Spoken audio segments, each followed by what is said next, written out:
Greetings humanity, and welcome once again to Abject Adventure Gamery. I'm Jim, and with me here is Lucci. Hello. Hello. Hey. It's been yeah. Go ahead. How are you? I was just gonna ask how are you? How are you? It's been so long. It has. I'm compartmentalizing. Last I saw you, we had a democracy. Yes, that's right. I seem to remember that. Those were fun days. I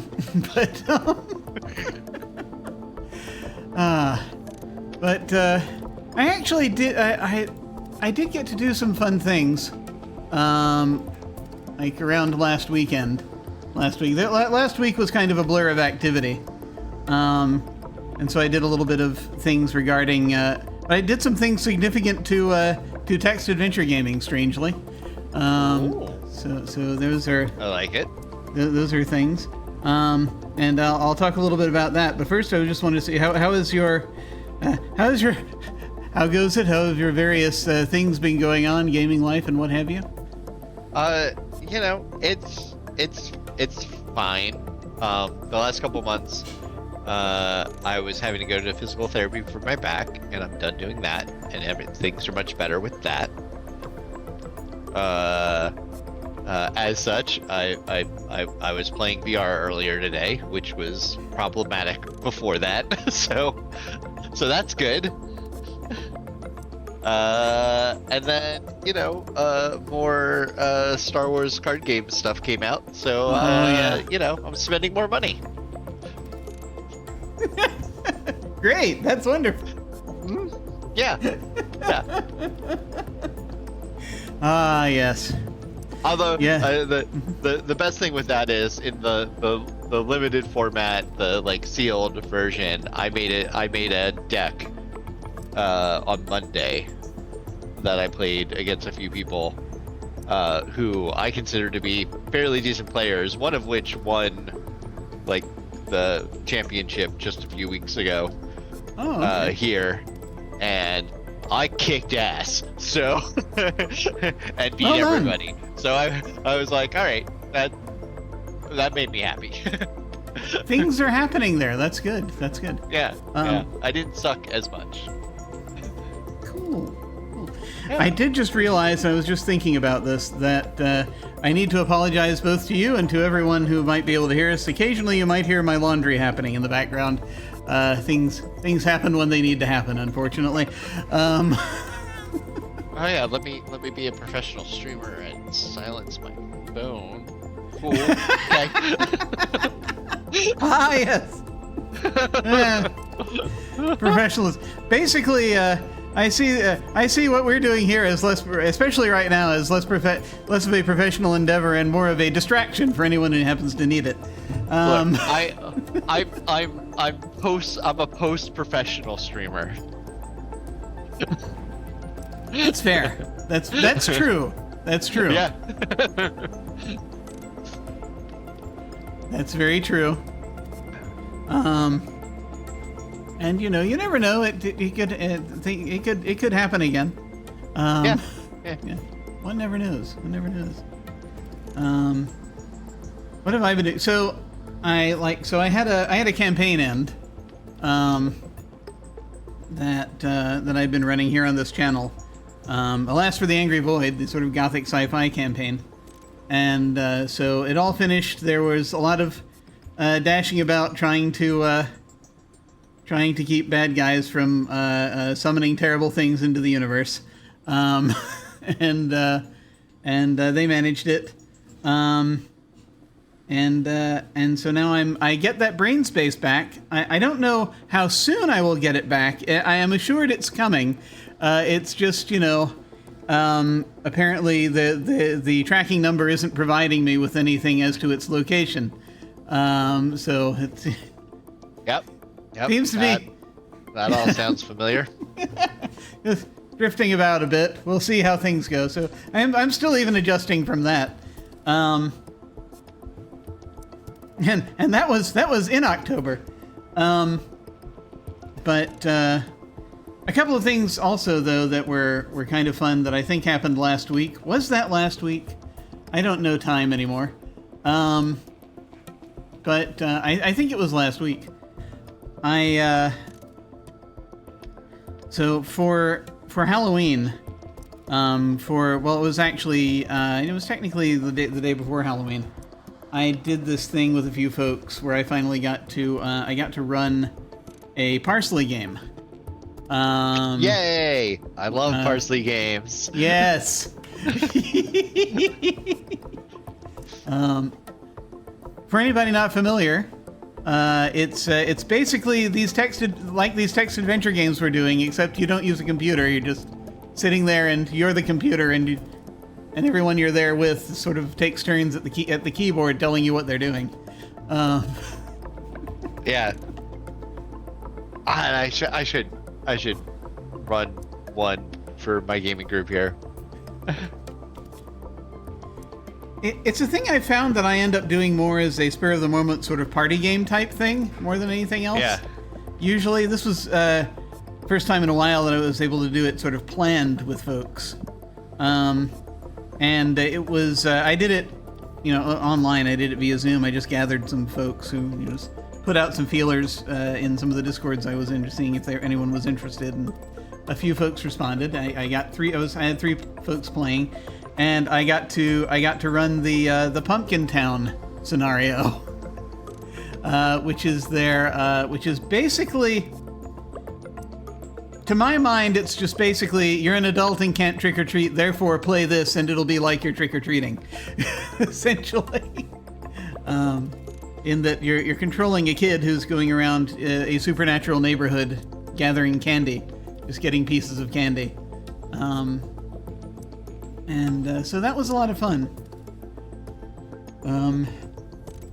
But I highly recommend folks check it out. It's by the same guy who wrote Inspectors, the Parsley games, and it's spelled differently from parsley. It's Parsely, because it's like the parser. Parsing. Yeah. like the text parser. And so that was a lot of fun, and it reminds me that I miss running those. So I need to do that one of those days. But yeah, that's such a good idea. Yeah, it is. Yeah. And actually, let me go ahead and I'm going to put that in chat just so that a link to it in chat for anyone who is at all interested. Because those are fun. Something else that I got to do, though, and this is something else I got to do a couple of days later, was a friend of mine was throwing a PowerPoint party. Have you heard about these? No. Oh, I think I have, but I'm not very familiar with them. So it's a thing that has also become more popular, I think, since some of the YouTube channel folks started, or nerd streaming people started building shows around it. But it's this is the thing where you throw a party and everybody brings a PowerPoint presentation, right? Yes. Something like that. Yeah. Yes. Yeah. And so it's, you can talk about whatever you like, typically. In this case, she told us it must not be important. Okay. And so I gave a talk about grooves. I put together a PowerPoint presentation about grooves. Tell me you just started talking about them like they were a real thing and did not explain where the concept of a groove came from. I wanted to almost. I thought about it. Grooves are very dangerous. But unfortunately, I had to refer to historical documents and such, so it got a little, it got a little strange because I was talking about the Great Underground Empire. So I think it would have been, it would have been strange. I would have had to have restructured it a bit, but that would have been fun. But and also a number of the people there already knew. There were a couple of folks at least there who already knew what I was talking about.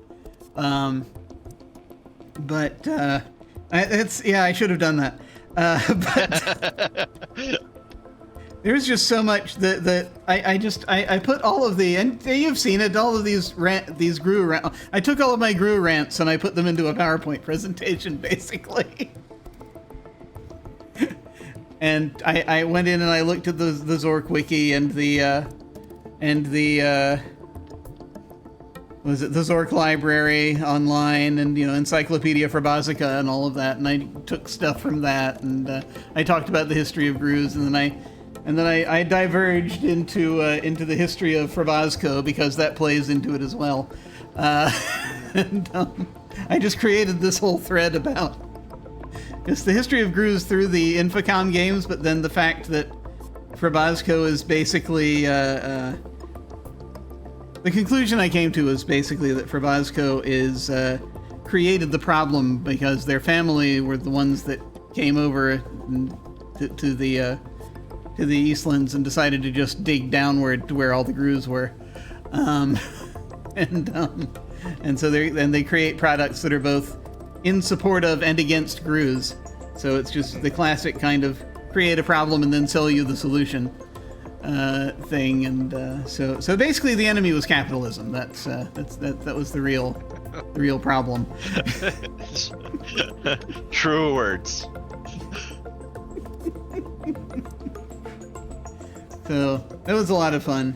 But yeah, and then well, you see, I also brought Starcross into it because there are GRUs in Starcross, and so I used that to basically crank up the whole conspiracy theory thing because it's like, they've entered our world. I like it. So, yeah. So I had a lot of fun with that. Yeah, I should have and well, that's the thing, is that by the end I was talking about them as though they were a real thing. That was the thing. Because it's like, that's the thing, is that in this game, you look at the registry, and it's the Starcross, the Starcross was built both by Frobasco and by Infocom, which is a real world company. So I had the link there that I needed. to say that GRUs are real.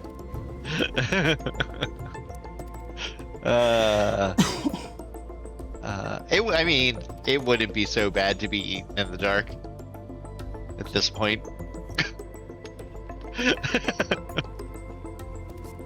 In multiple senses. Anyway, this happens. But anyhow,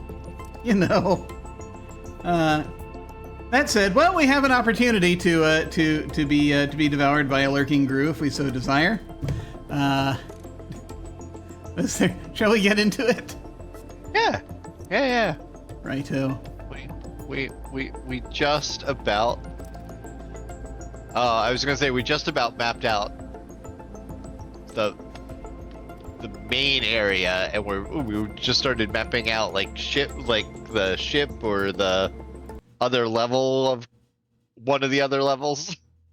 Yeah. We started mapping out the center a little bit. Yeah. And so it just sort of depends. And then we ran out of air. Mm-hmm. Which I feel might be a problem. Didn't need it anyway. Might need oxygen to breathe. Survive. So pedestrian of you. I know. So once again, going back to that quote from Red Dwarf. Who told you to need oxygen to survive? That's just something someone told you to make you feel small. Go ahead, take your helmet off.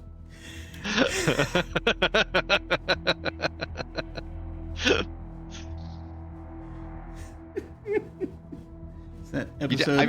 You don't know until you test it. That's right.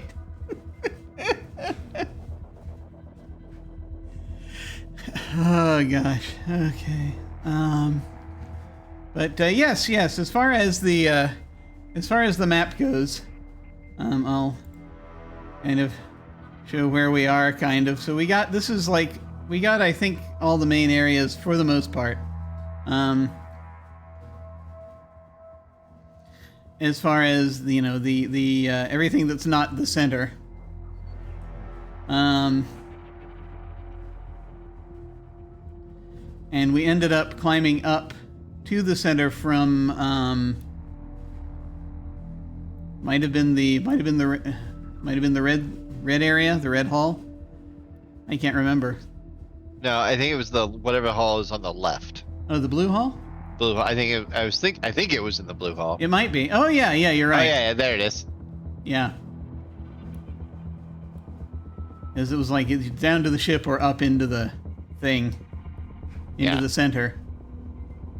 So yeah, that is true. That's where we ended up there, and so that's we started mapping things out up here, where there's this grassland that we ended up in, and we ended up going aft through the forest and up a tree and seeing where there was a drive bubble we couldn't get into. There was a little slot that we didn't have anything that fit in it. Key card or something for. Key card, yeah.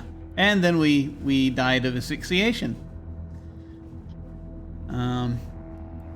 But we found some stuff. We found some stuff in a repair room. Like we found a card that might go in a computer that we found, maybe. Right. And some controls that might turn on the lights in the yellow hall, maybe, and might affect the plant growth in the red hall, I think. Again, not sure, but it's just how I read the symbols. Let's see, other things that we hadn't tackled yet. We haven't gone down into any of the other ships as of yet. Right now we don't have a functioning spacesuit, or at least the last time we did anything, because we traded it in the village. We traded that off early on. For a crystal rod. So I'm sure that won't bite us in the ass and make us start all the way over again. No, I'm sure that won't cause any problem. We went in, we did that. That's like the only major thing we did aside from just gathering objects. Yeah. And then we haven't really gone through the Warrens, quote unquote, properly yet. I have some thoughts about it after that it might actually be navigable. If it is like the maze in Zork, they're actually. I was watching someone else's stream of the game, and I saw how they were mapping it, and I was like, oh yeah, we could use that approach potentially. Okay. Where it's just basically the assumption being that if you go the same direction and you're in the same room for X amount of time, then you're just assume that you're just looped back to the same room instead of that you've gone through X number of copies of the same room. And that might be the way to map it. Perhaps. But we can find out if we so desire. We went through, we collected stuff. We have a ray gun that's dangerous and powerful. And not completely functional. And other things. So I guess the question is how far back we want to start. I mean, we can continue on our path of, because there was other parts of like forests and everything in that, and wandering hunters and just sort of keep mapping and stuff over here. Yeah, we can keep I think so. I think that's a good idea. All right. The completist the completist in me wants to do that. Okay. So I guess the question is, how long before the oxygen goes out should we go there?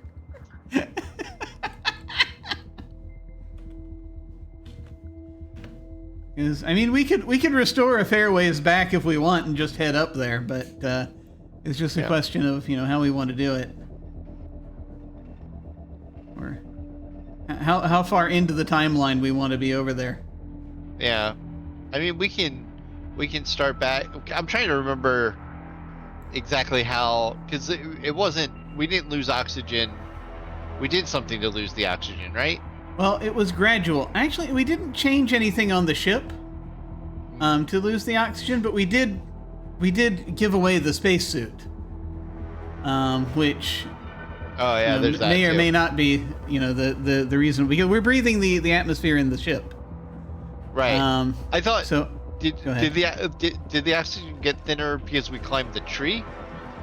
Well, it did at the time, but it was also getting thinner gradually beforehand. It's kind of like the lamp. How dare you? We weren't going to talk about the lamp.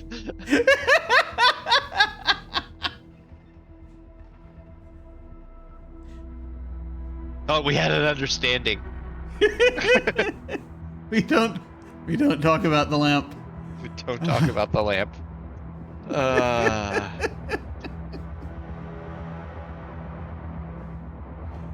So I guess it's like, do we want to go back to when we're already up there, or do we want to go back to before we go up there and just head straight over, or what do we think? Do you want me to restore and then compare inventories at different save points? Yeah, let's go. Let's just go. Let's go explore it with the limited oxygen that we have for this run. Okay. And then if we need to, we'll restore again. Okay. We want to go just basically the last restore we have before dying? Yeah. All right, we're up sure. we're up in the tree. We're at the top of the tree. We already know what happens when we jump up there. Yeah. So I guess we can go back. Yeah, so we just basically climb down and yeah, let's go look around the forest, I guess. Yeah. All right. Okay, doke.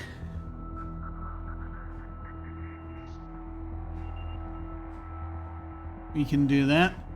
Wait, I never shifted it over. That's all right. Anyway, we've been pointing to a map that I didn't show anybody for some reason. Oh, okay, good. It's all a mystery. Look, they heard the tree forest. They're caught up. Yeah, we're in a place. We're in a place and there's stuff. Here, very briefly. There it is. We're here. Oh, that's right. Because there's there's it's a whole ecosystem. Like there was a grassland, and then weren't there mountains in the distance, and then forests. Yeah, there were forests down here. I can't remember what. I think there was another biome. Yeah, there might be. Past the grassland. But it's been a while, but we can figure it out. But anyway, we'll go ahead and do that. We're up the tree. We're gonna go. We're carrying right now a metal and ceramic square, a brown rod, a ray gun, a black rod, a safety line, and a tape library. Our score currently is 75. We are 297 moves in. All right. And climb down up a tree. You're climbing a gigantic tree, one that would make the largest sequoia blush with envy. Fortunately, the bark is rough and climbing is easy. The gravity lessens as you're near the axis of rotation, which also helps. Base of tree. You're in a primeval forest. Near the base of a giant tree, the trunk is thick, perhaps 40 meters in diameter, and the height is incredible. The forest is dense, so you can't see exactly how tall it is, but extending all the way to the axis isn't out of the question. The bank is so rough that climbing would be no problem. There's a tattered suit here. I think we had to take it off to climb up there. Oh. Okay. Excellent. We are now wearing the tattered old suit, which smells of alien. Excellent. And, let's see. It doesn't really say what directions there are from here.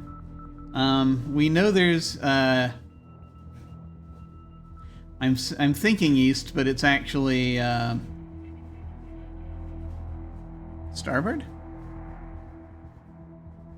I can't remember. Oh my god! I think it is.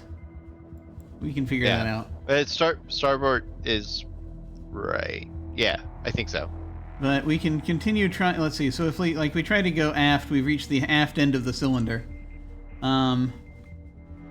if we try to continue port, dense forest. Okay. This is the forest primeval, conifers and cycads in rank profusion. Here and there, huge trees thrust upward through the forest canopy. One particularly large tree is to port of here. Wait.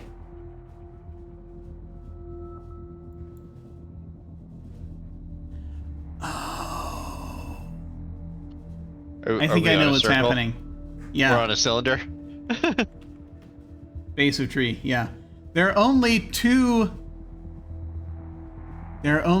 directions. Or only two rooms. That's interesting. Okay, good.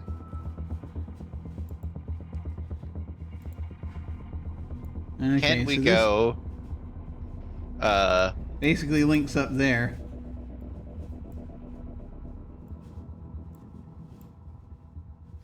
That's not a good way to yeah, I'll figure out how to yeah. Okay. How to do that.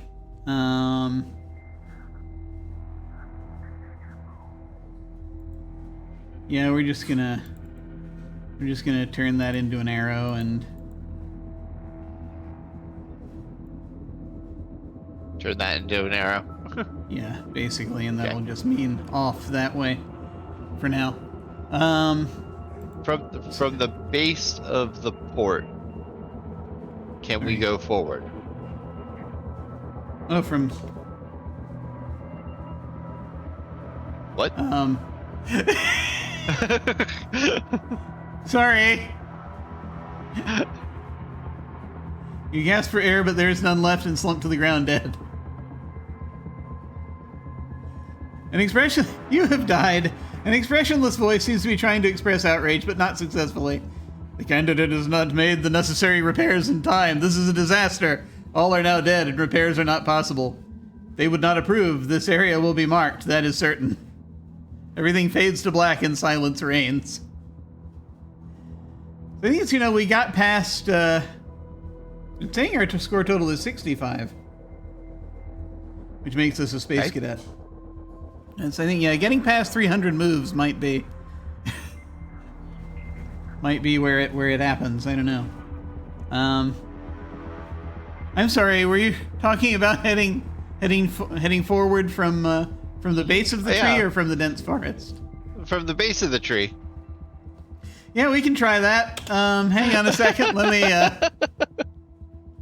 me just summon up another one. Hang on.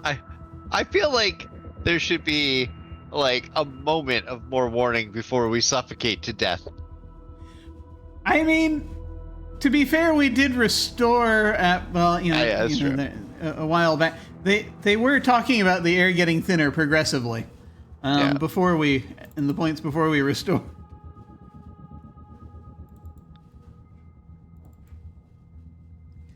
Let me go ahead and reset.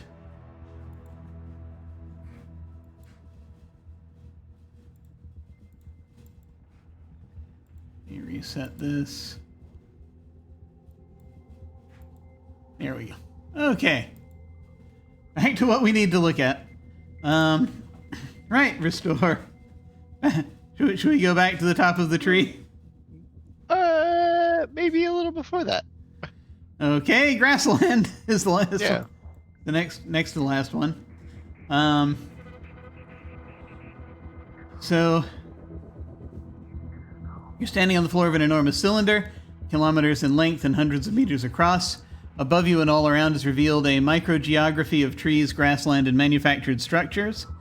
The cylinder is divided into various bands, of which this is approximately the central one. Things cling to the floor or ceiling above you. As each band continues all the way around the cylinder, you're in the midst of a grassy plain, a sort of savanna with warm breezes and tall grasses. An exit leads down to the outer deck. Looking forward, a metal floor circles the cylinder and extends all the way to the forward end of the cylinder, which is a sheer metal wall with a crystal bubble at the axis. Looking aft, the grassland becomes more and more densely forested. The aft end of the cylinder is totally obscured by impossibly tall trees. A herd of creatures not unlike unicorns crops grass in the distance. There is activity above across the cylinder. Weasel-like aliens in a hunting party enter the grassland. And I think this is just after we got up here, so we're not carrying the computer card, but we're carrying everything else. I think that we had at that point. Okay. So, we are back up here. Yep. Right now. We want to go back south and see about going north of base of tree. Sure. Okay, we can do that. Okay. So, I'm saying south. It is. South works. Thin forest. This is an area of small trees and shrubs blending into a more imposing forest aft and into grassland forward. Strangely, there's a metal hatch cover nearby among the shrubbery. That's where we got the computer part. There's activity on the grassy plain. Weasels are stalking the unicorn herd. And I guess we'll keep going. Aft to the dense forest. This is the forest primeval, conifers and cycads in rank profusion. Here and there, huge trees thrust upward through the forest canopy. One particularly large tree is the port of here. And I think... Let me just double check something. Huh. Strange. I'm gonna look it up because I want to make sure my memory is intact for this. Just, just in case.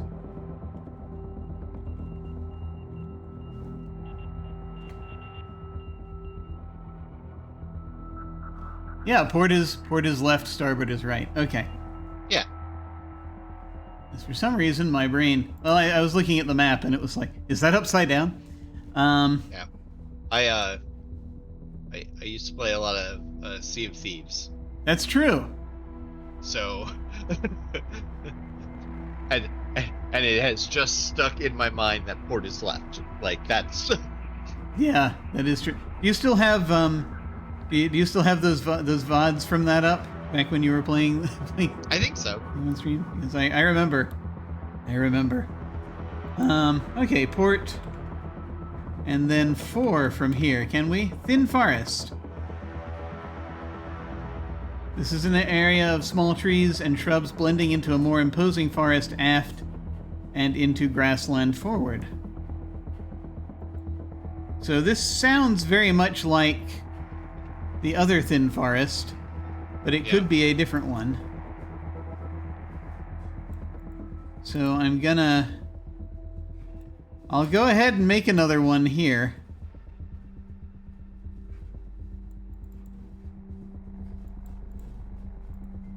On the map. But under the assumption that it's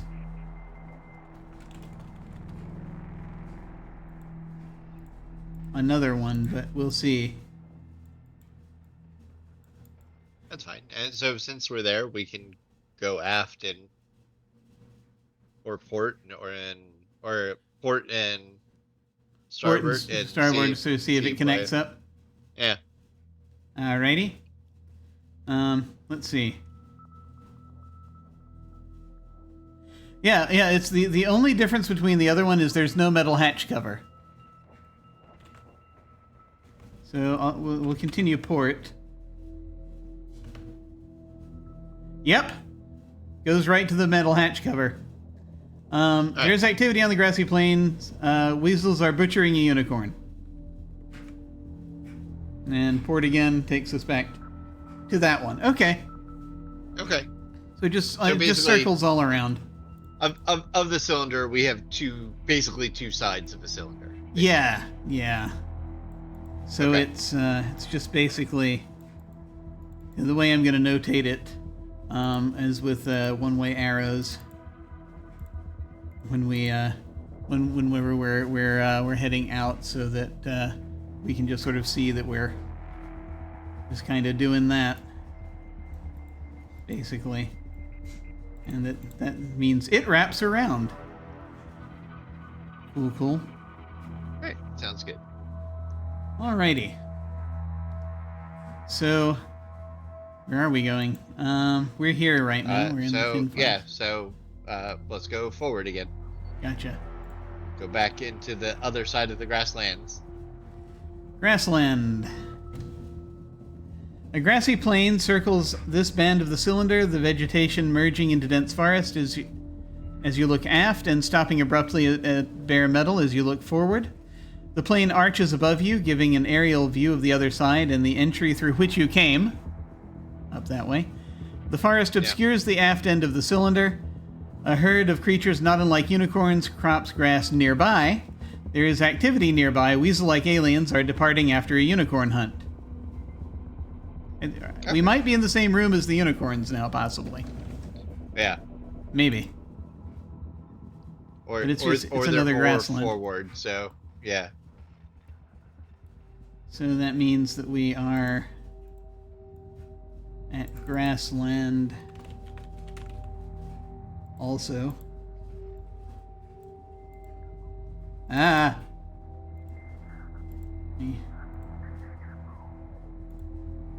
Which presumably this will do the same thing, but yeah, we haven't. I mean, you never know when they're going to put something in between. But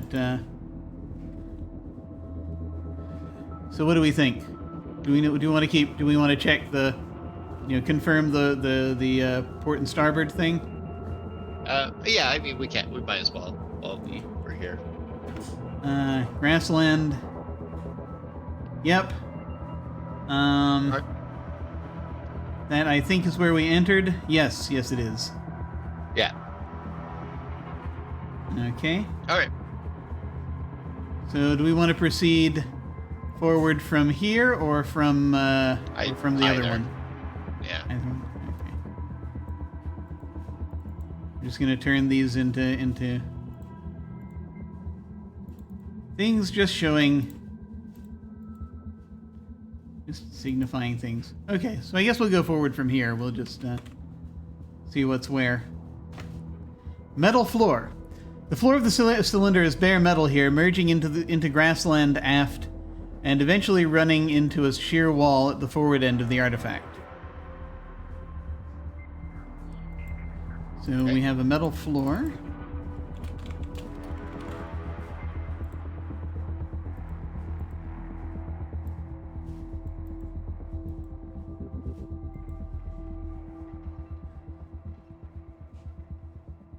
Do we want to check out laterally again?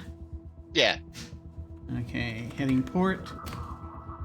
Metal floor. The metal floor continues all the way around the cylinder. Aft, the grassland begins, and forward, the cylinder ends in a smooth vertical wall.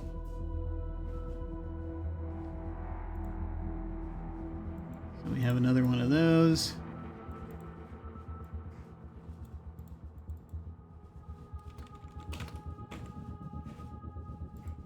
And presumably this connects up with that. Yep. Which, I can double check that if we like. I think we're good. We can probably just put that on. Yeah. Yeah, provided they don't, have something crop up. Okay. If we go port again, it's the metal floor. Yeah. And forward. Fore end. You're at the fore end of the cylinder. A smooth, unscalable wall extends up all around the circumference. At the axis high above is a clear bubble. From this distance you can't see into it, but it's about 100 meters in diameter.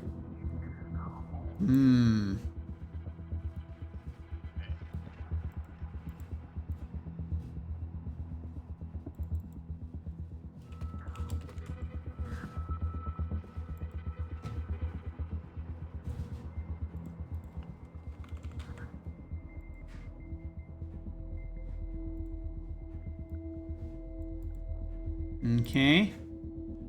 All right. Guess we'll head forward, see if there's a ladder or something. No tree here. Fore end. You're at the forward end of the interior.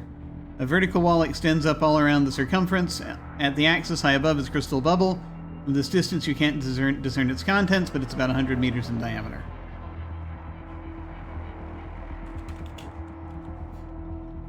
The bubble is as described. The lights come on. It is now full daylight.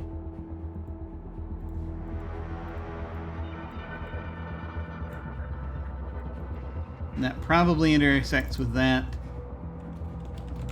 I'm guessing.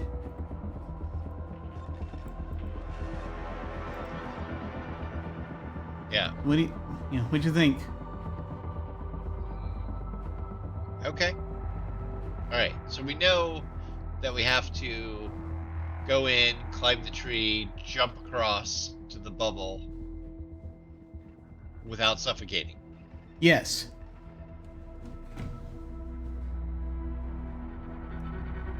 That much is true.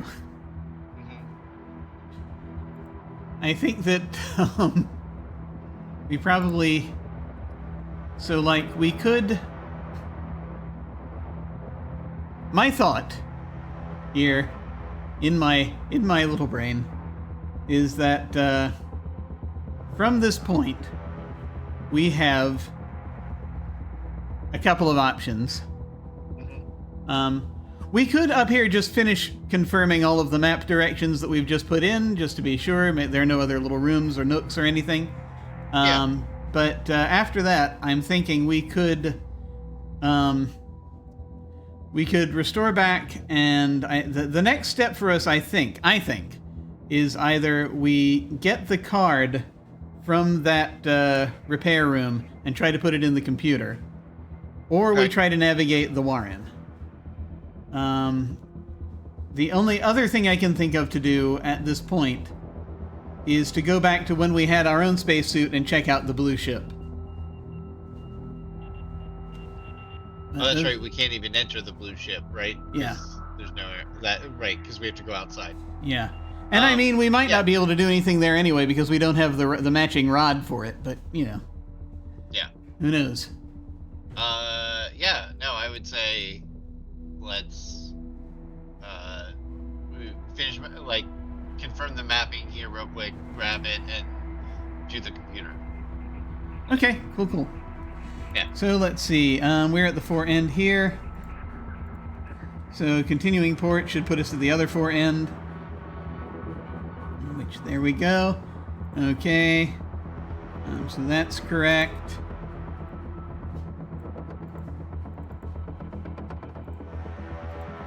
And here, I'll just show what we're doing here. Okay, I'm going to head back down to the metal floor. And go starboard. And that's the other metal floor.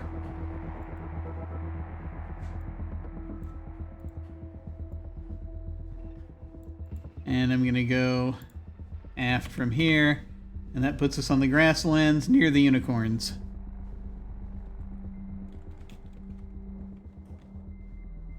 They're nearby, cropping grass.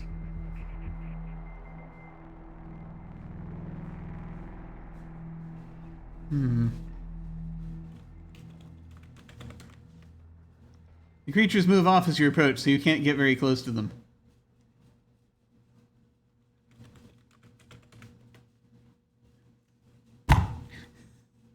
Yeah. Curses! Alright.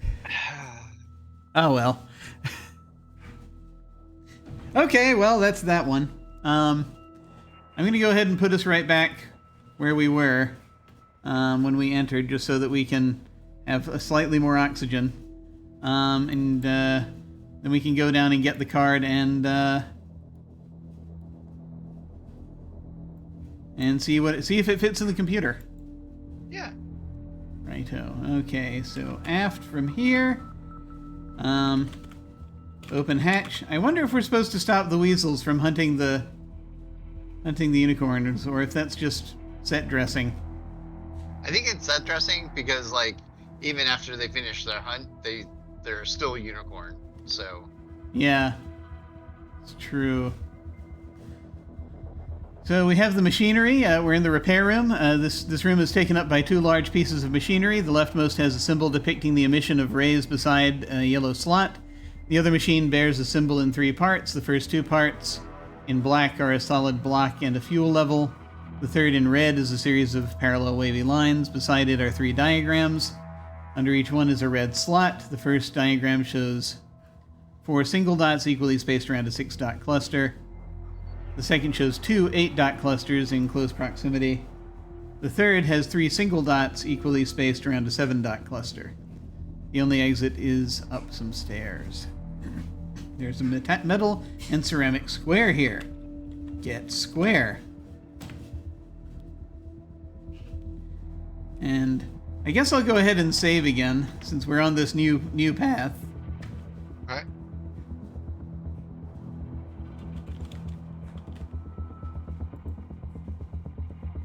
And we'll head back up. We will head for. There's activity on the grassy plain. The wizards. The weasels attack the herd. One straggler is confused, and the weasels converged. Speared, the unicorn falls dead. I feel like there's some reason why they keep describing this, but in any case, we're back to the grassland, so we will head back downward into the ship. Blue Hall. A ring corridor joins the blue hall here. There is an entrance, presumably for the blue docking area below, and also a way up. So we are now back over at the blue hall. And we want to go to the computer room. So we're going forward until we hit the end of the blue hall, and then we'll circle around. I guess we could circle through the yellow hall, even though it'll be dark. Yeah, either way. All right.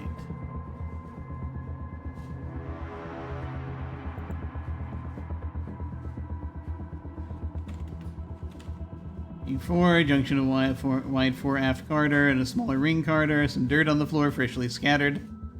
Curious about that. Blue hall, when you're near the fore end of the blue hall, where a small exit leads to port, the main corridor continues fore and aft. Fore end of the blue hall meets a ring corridor here. And I think if we...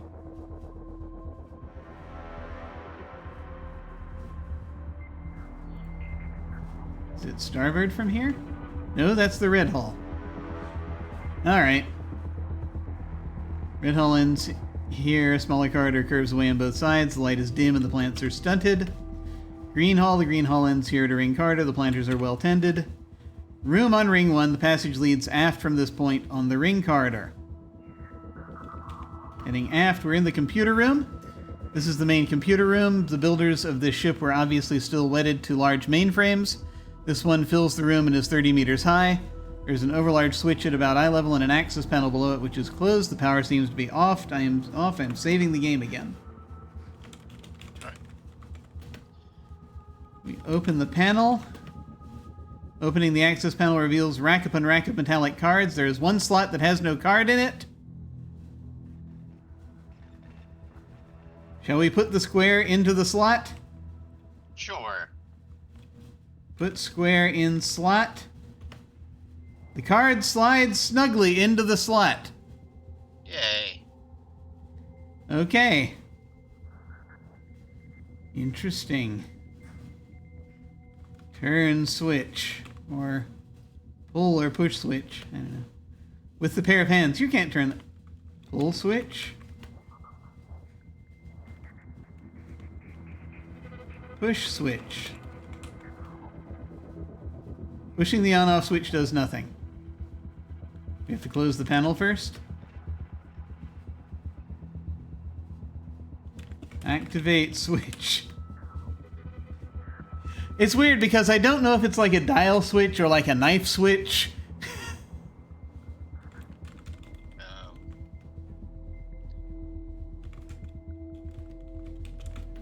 Turn computer on. No, there we go. Yep. I was gonna say it, but Ah! The lights in the room come on and there is a deafening foom noise as the computer starts up. The main display blinks twice, a bell rings, and a gold rod falls from the output hopper onto the floor. A moment later, a previously unseen enunciator panel comes on. The panel has 3 banks of 4 colored lights: red, yellow, green, and blue. Okay.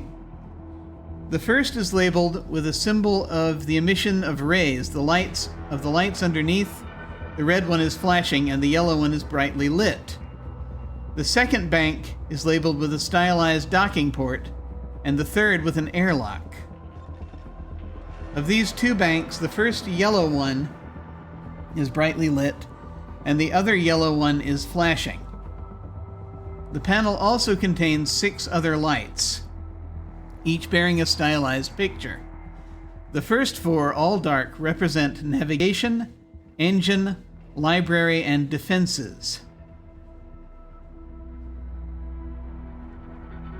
A 5th, picturing a cage, is brightly lit. The 6th is also brightly lit. It bears a symbol in 3 parts. The first 2 parts, in black, are a solid block and a fluid level. The third, in red, is a series of parallel wavy lines.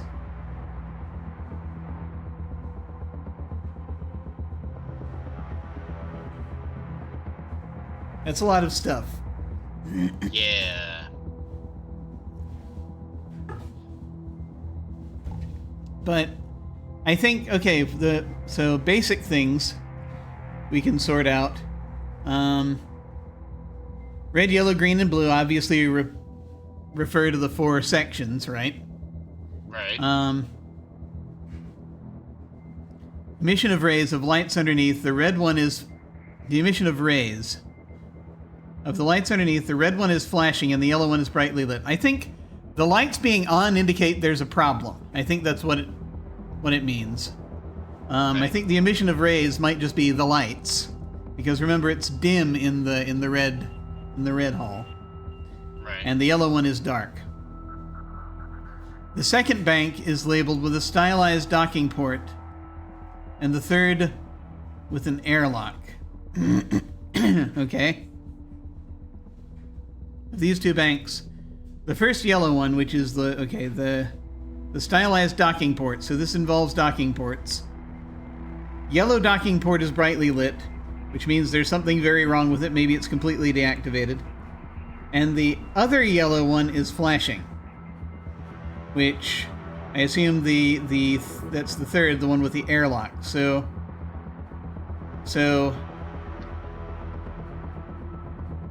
the port is not active, maybe, and the airlock is low on power, maybe. The panel also contains 6 other lights, each bearing a stylized picture. The first 4, all dark. I'm just waiting a minute.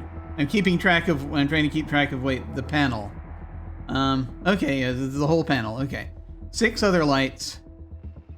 The first 4, all dark, represent navigation, engine, library, and defenses. They're all dark. A 5th, picturing a cage, is brightly lit, which I think means that, yeah, we saw the cages weren't working. Right. The force fields were not on. And it bears a symbol. The 5th light bears a symbol in 3 parts. The first 2. Oh, the 5th picturing a cage is brightly lit. The 6th is also brightly lit. Okay.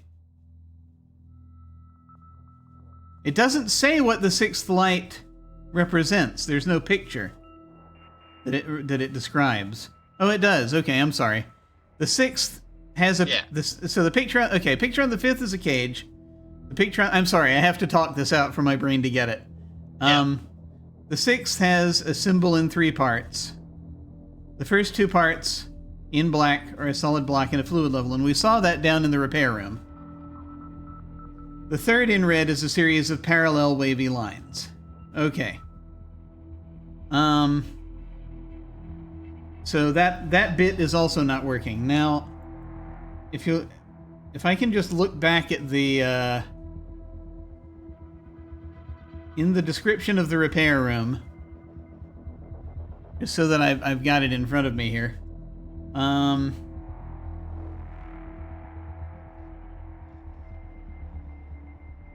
So we've got that same symbol in 3 parts. The first 2 parts in black are a solid block and a fluid level. And so there might not be anything wrong with them because they're in black. Maybe. Maybe. The third in red is a series of parallel wavy lines. Okay. And so that's something we'd have to fix there in the repair room, I think. The yellow and red problems we'd have to fix in the repair room.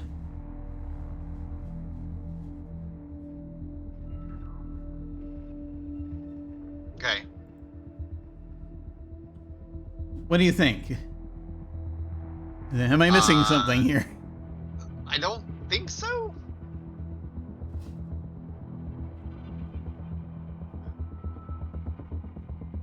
We now will, once we pick it up, we'll have a gold rod, which maybe that's a master rod, maybe that's something that fits into another slot. You get the rod. Well, we got the rods. I always thought they were ways to get back onto into different ships. Yeah, so did I. Because there's the black rod we got when we left our ship. The brown rod we got by trading with the chieftain in the green hall, which I assumed would access the green ship, but I don't know for sure. There's a red one in the menagerie, in the zoo. That maybe that'll go to the blue hall. Not sure. Right. Maybe that'll go to the blue ship. And we now have a gold one, which either that's going to be for the yellow hall or it's for something else. Right. It could be a way into the bubble. Maybe. That too. Because it said a slot, but it didn't necessarily say it was a flat slot. You know what I'm saying? Right. Or I don't remember. I'll put it that way. That's all I can think of. What do you think? Yeah, that's... I don't... Like, we can't touch, like, if we try pressing on the lights. But, like, they're all... Oh.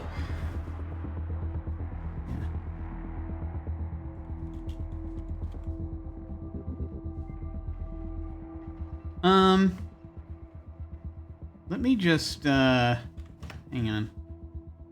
Just want to see what it says is different here. The power seems to be on. An enunciator panel is prominent. I just want to see if there's anything. Enunciator. And it's going to give us the same description.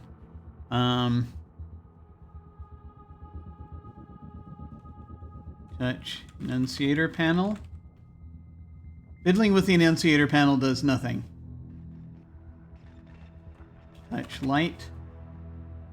Isn't particularly helpful. Okay. Alright, so it isn't really... It is telling us nothing! Hi, Schmelzer, thank you for coming. Hello.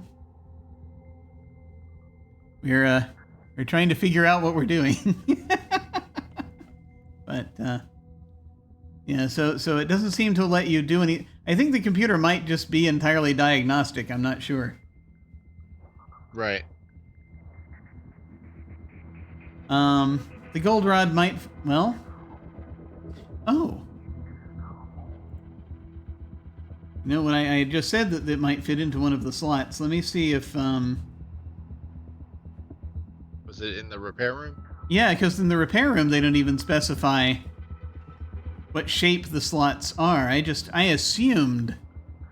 Right. That it was like a flat card slot, but... Yeah, I guess it could be round. Maybe we should go back to the repair room and try putting some rods in. Yes, you give that a shot. We've got 3 rods. We'll see what we can do with that. Okay. So starboard has been... I gotta tell you something. Something very sad. Okay. There's a chance I've been looking at this map entirely the wrong way. I'm not sure. We'll have to see. I might have mixed up port and starboard when I first made this map. I'm not sure. Well, we'll figure it out. Or I'm looking at the wrong end. I don't think so. Just because remember, like port and starboard have all to do with what we were facing. Yeah. Kind of. Yeah.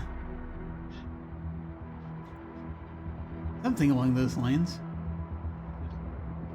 I get that you wanted to be space themed, but fuck. Yeah. All right. We kept going starboard, and it kept sending us sort of counterclockwise. Which I guess, yeah, to an extent, yeah. If it's from the bottom, then that, yeah, where we're thinking about it. Anyway, okay. There is no up, there is no down. We're in space. Okay, so we'll head back to the repair room. Sure. Okay. I wonder if I can just do that. No. Okay, let's go. Back 4 and starboard. Pitch black, likely to be eaten by a grue. Blue hull. Aft. Ah! It appears we've run out of air. Alright. So I guess it is the 300. Oh, that's right. Move 305, just like last time. Oh dear. So we have so many moves after we get rid of our spacesuit. I suppose. It could just be... Well, the weird thing is that I have to wonder how long before... Yeah, I mean, it's the entire complex. I mean, we're not getting air from the suit we're wearing. So I think the whole complex runs out of air at around move 305. Maybe. Okay. So I don't know if whether getting rid of the spacesuit has anything to do with it. It might. If we still had our spacesuit, we might have lasted longer. I don't know. Or it might have run out of air before then. Yeah. Unclear. All right. Well, how far back do you think we should go this time? Part of me feels like at this point we should at least test that. Like, we'll have a lot of moves to do in order to get back there, but like, I think if we have our spacesuit, don't have the brown rod, and go and collect the other rods and stuff and move on, like keep moving from there, like maybe it won't affect us until we're able to fix it. Yeah. Okay. Yeah, we can give that a shot. And yeah, like the thing being, it's not going to take that long because most of what we were doing was mapping and figuring out where things were and rooms that have things. So yeah, we just basically we're just looking for the ray gun if we want it, right? And I mean the gold rod, which we get this way, and that's all I can think of. I forgot about the ray gun, but yeah, like we could. Yeah. If you want to have the ray gun, we could go we can go all the way back to coming into the ship, like for the first time. It's not that big a deal because again, this game. Remember, this game is old enough that it doesn't really matter. Yeah. We just it's things will still be there regardless of where we are.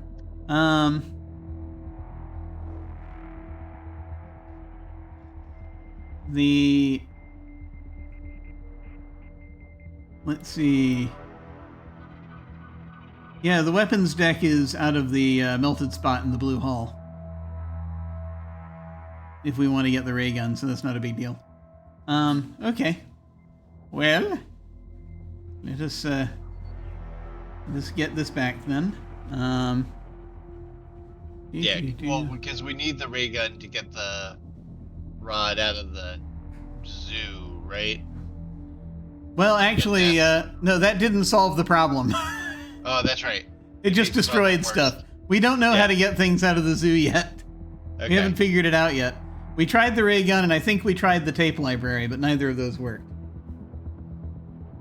That sounds like us. It does.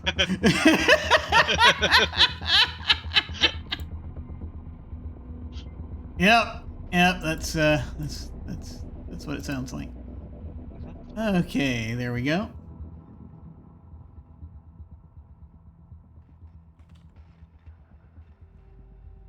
So we can just restore to when we first went in.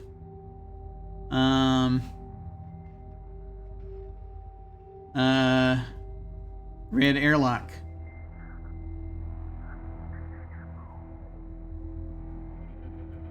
And that's 114 moves in. Okay. Is that enough time? Who knows? Not me. Okay. We've got the black rod. We're wearing the spacesuit. We've got a safety line.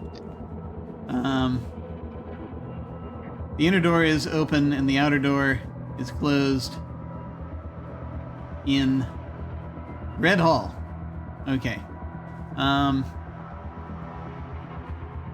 We could even turn off the spacesuit if we want to conserve oxygen, but I don't know if that'll do much. Yeah, I don't know. You want to take off the helmet first, or take off the? You want to take off the suit just so that it's not in use, or Sure. Okay.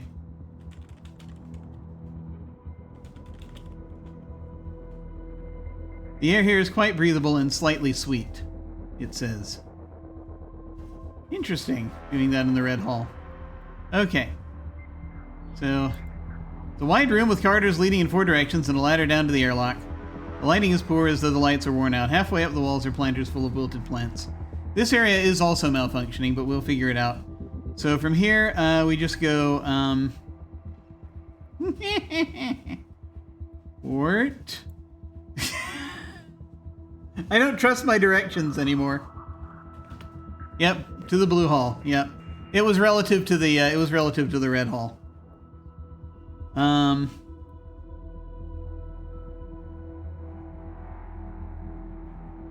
So we are at the empty battered plant boxes, empty plant boxes, wilted plants. Wilted plants. So we are up at the blue hall.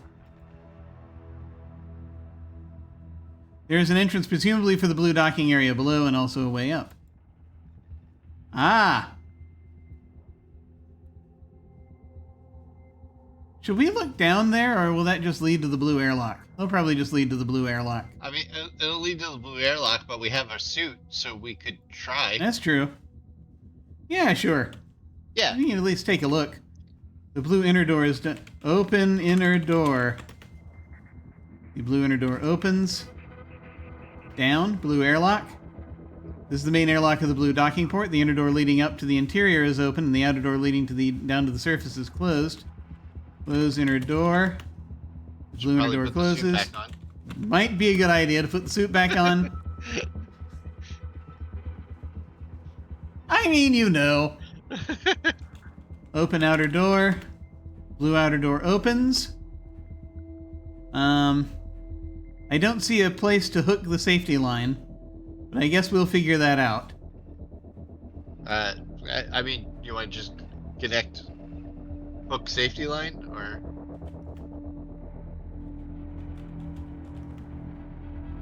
I don't see a bar. That's the thing. Or Okay. well, let's take a look. Blue dock. You're viewing this area color-coded in blue through the first of several transparent bubbles connecting the dock with a large spherical object tethered by silvery ropes. The blue airlock dome is behind you, and the spherical spaceship is aft of here. There's a hook by the airlock. There we go. Yeah. Attach line to hook. There we go. Let me actually go ahead and put these on the map. This is new stuff. So we have the blue airlock and the blue dock, and we have a spherical ship. Interesting. It's the first time we've looked at this. Blue airlock. Oh boy. I would say, like we did with ours, why don't you just drag it outside of everything? That might be a good idea. As far as that, Just as far as have that goes. line cross. Yeah. Is I can make it. I can make it fit. I believe you. You don't have to try.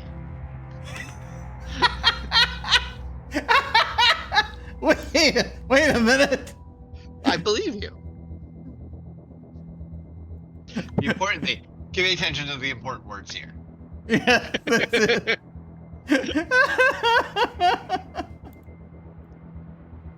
Wait a minute.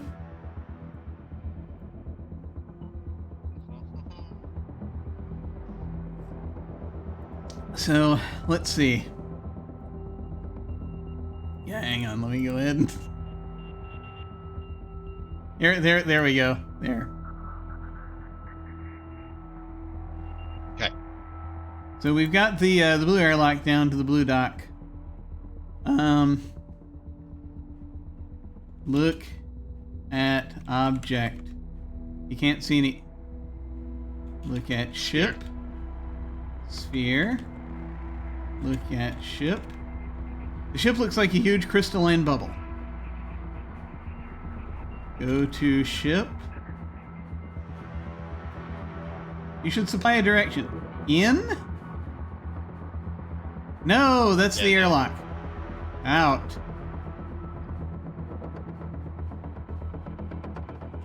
Get safety line.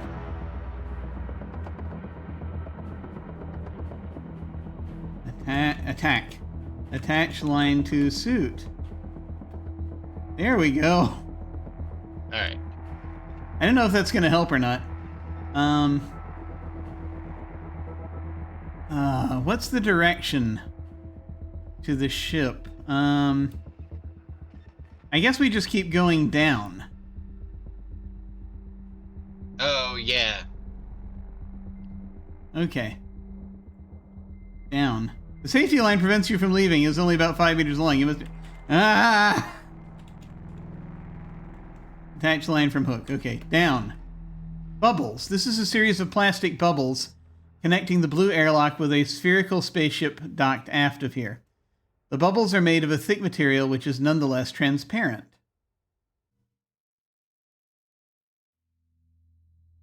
Oh. Okay. Okay. It's like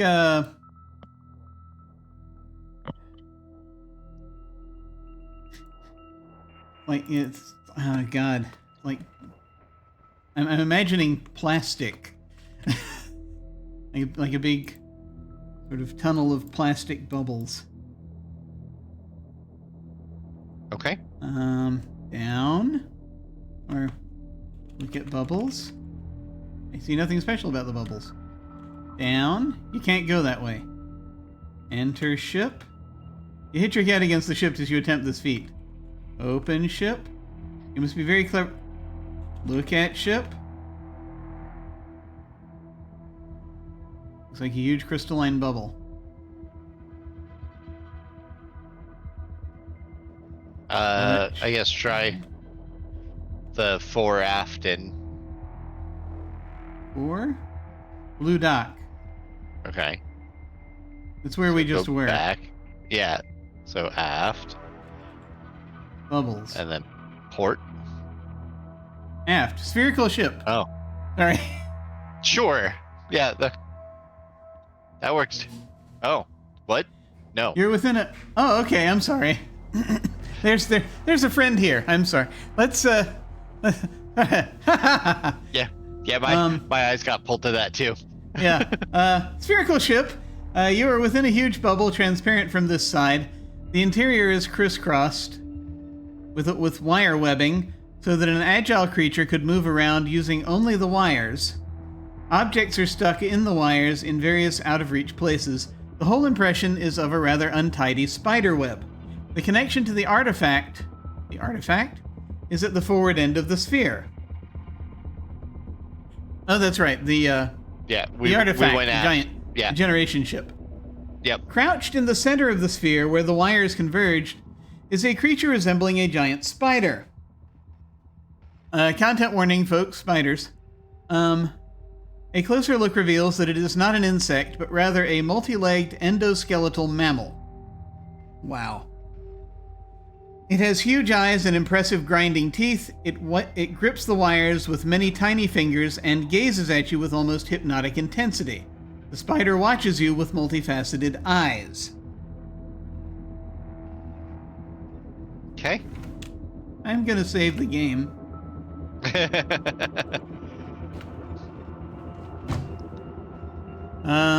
Shall we...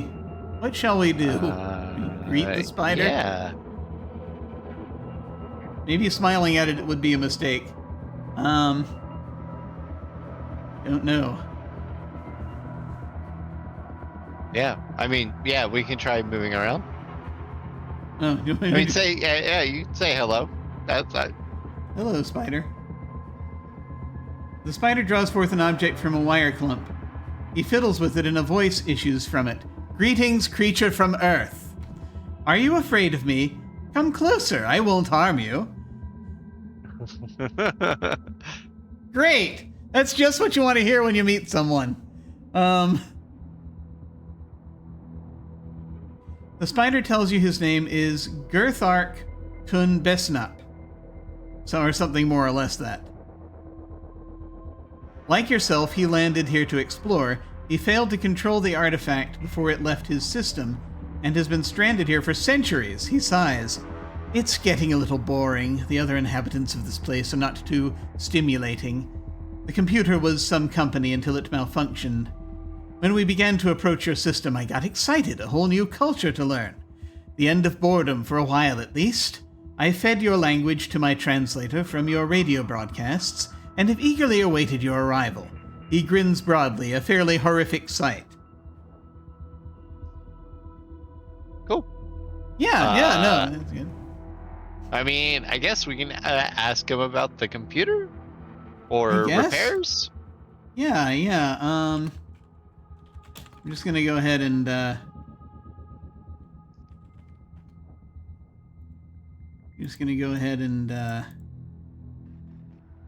just do the mapping due diligence. There we go. Okay. Yes. So ask Girthark about computer. I don't know the word about. What do you think this is, Deadline?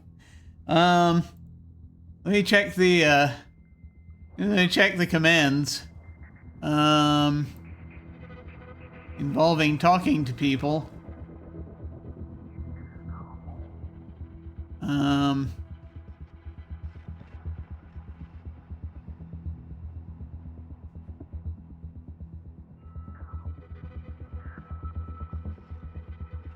You can talk to some of these beings by typing their names, then a comma, then whatever you want them to do. Say, hello computer, answer laser.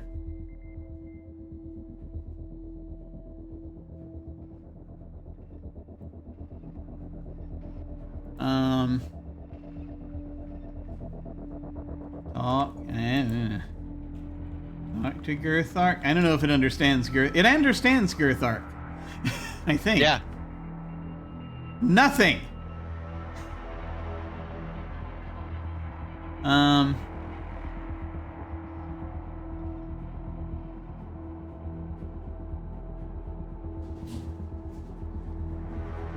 What should we...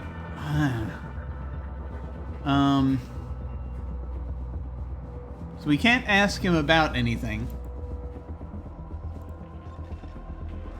Rod.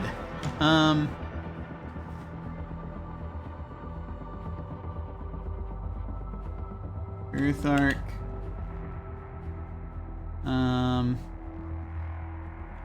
Girthark, tell me about the computer. I don't know the word about. Damn it!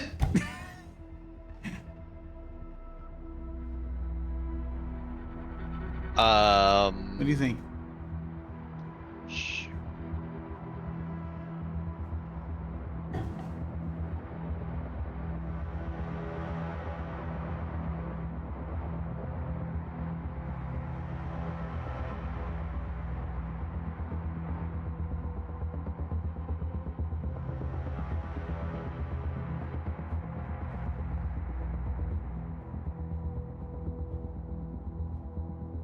Of course, he is smiling at us, which might mean that he's getting ready to attack. I don't know.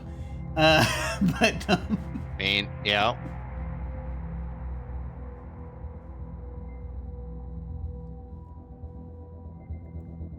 It's like...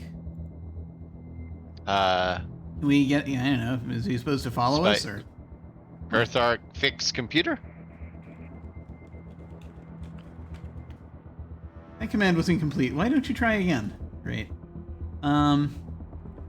Look at Girthark. Crash to the center of the sphere where the wires converge is a creature resembling a giant spider. An insect, but it is. No, they were this already. Same thing. I guess we can ask him to do things.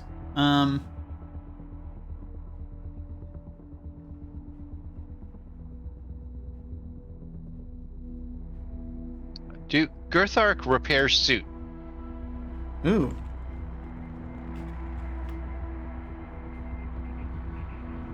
My command is incomplete. Why don't you try again?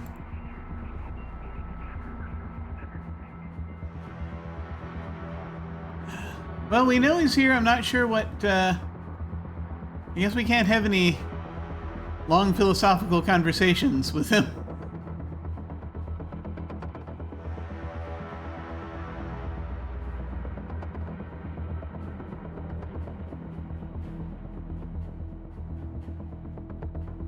I'm trying to think if there's anything we can... I can't think of anything.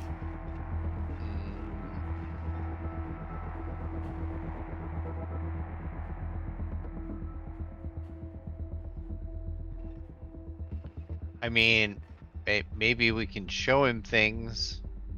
Yeah. Oh, yeah.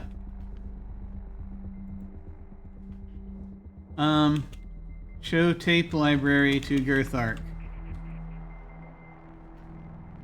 Don't know what... Give? Play tape library. Oh, I was thinking about just doing that.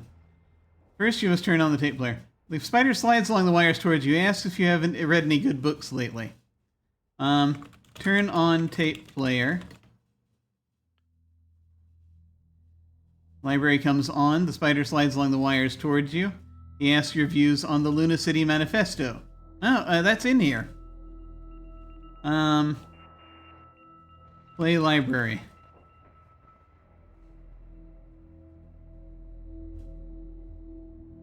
Maybe if we give him the library. Okay. Give library to Girthark. The spider examines the tape player and discovers the controls. A random song begins playing. Agitated, he fiddles with the controls again and a lecture begins. He becomes even more agitated. What a wonderful gift, human! This will alleviate my boredom for a while. Your culture is young, but you have amassed enough of interest to keep me sane for a few more years. I thank you. He fishes in a pouch and comes up with something. Perhaps you may find some use for this. I long ago grew bored with such baubles. He tosses a yellow crystal rod at your feet.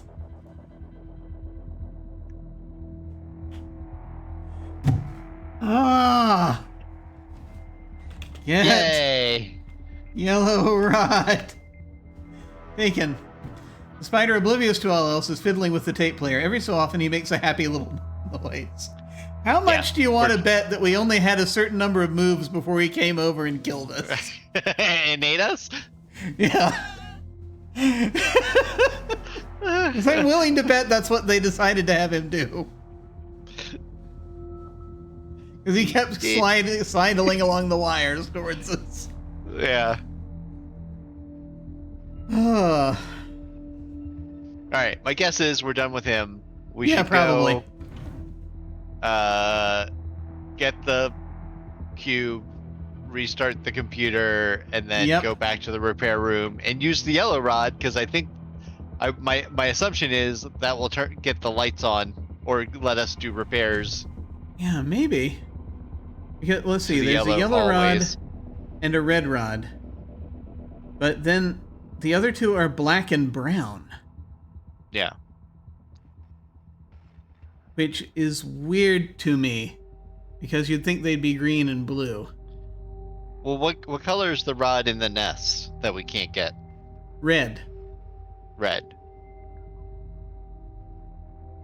I mean, we can try it. Wait, there's red, yellow, gold. Yeah, so it's black, brown, and black. Yeah, the black, brown, yellow, red, gold. I think that's all we found. Yeah, that's everything. The fact that there is you might be right though, because the fact that there is a yellow rod and a red rod might mean that is how we fix those colored sections on the panel. Right. At the very least. Which may or may not, may or may not line up with the red and yellow hull. Who knows? Yeah. Who knows, indeed.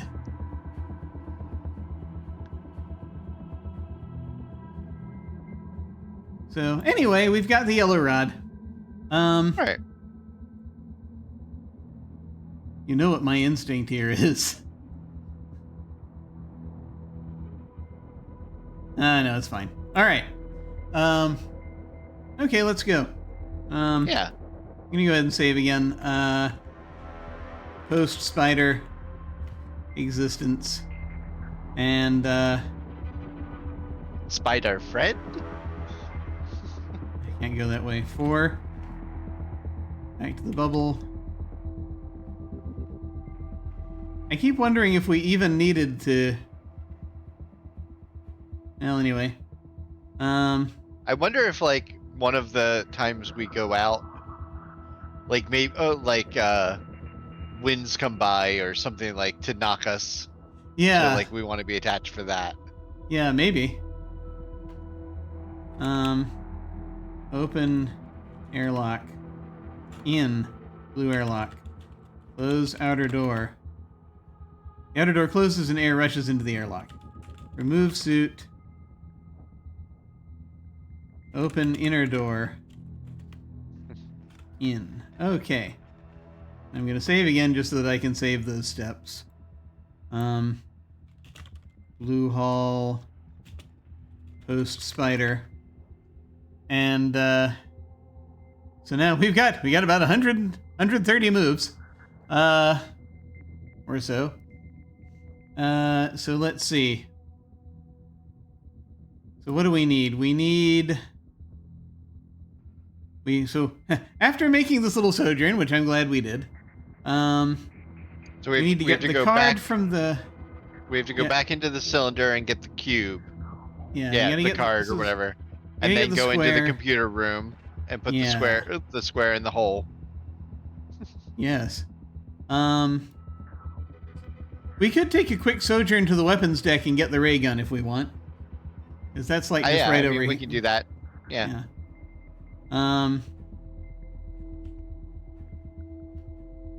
Melted spot. At this point, the corridor is twisted and the walls are half melted. Titanic energies have been used here, apparently to blast through an armored hatch that shielded the area to port. There is a little left of the hatch now, and the way is open. And that is, port. And weapons deck. This was the armory of the artifact. A massive bulkhead has been burned away, giving free access to the weaponry. Unfortunately, it appears that the vast stock of futuristic armaments has been mostly destroyed. Gigantic projectors are scorched and shattered. Strange battle armor is reduced to splinters, and wall racks for small arms are mostly empty. Mounted in a wall rack is a genuine-looking ray gun, large and formidable, with a long, ugly barrel. It is difficult to tell whether or not the gun is fully charged. Get gun. Bacon, you notice that the air has become quite thin.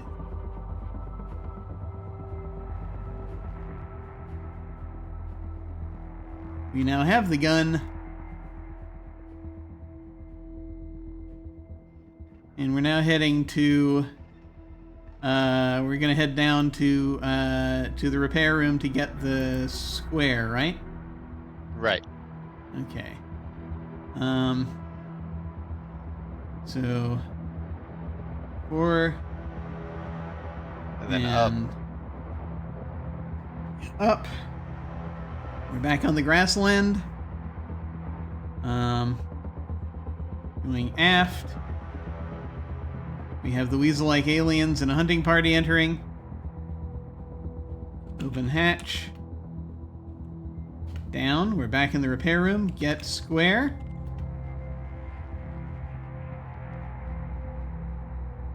Let me see here. I am wondering if it's worth trying to repair something now, or if we should turn on the computer first. But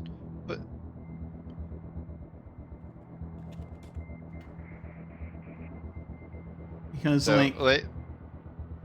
mission of rays beside a yellow slot. Okay. Yeah, I feel like we should put the yellow rod in.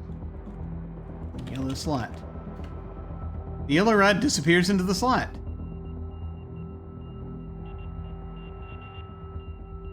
Now we can go to the computer and see what's happening. Yeah, basically. And we can go through the yellow hallway to see if anything changed. Yes, good idea. Okay. Up. 4. Weasels are butchering a unicorn. Just a normal day here on the giant alien artifact. Down. We're in the blue hall. So now we should head to port. No. Well, maybe we should go in one ring first. So like 4 and then to port. Oh, that's right, because we got we have to go to this blue. We got to go to the innermost blue hall anyway. Yeah. So either way. Yeah.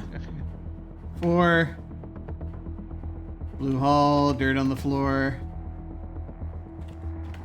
And we're at the 4 end. Now we can try heading port. Yep. Yellow hall.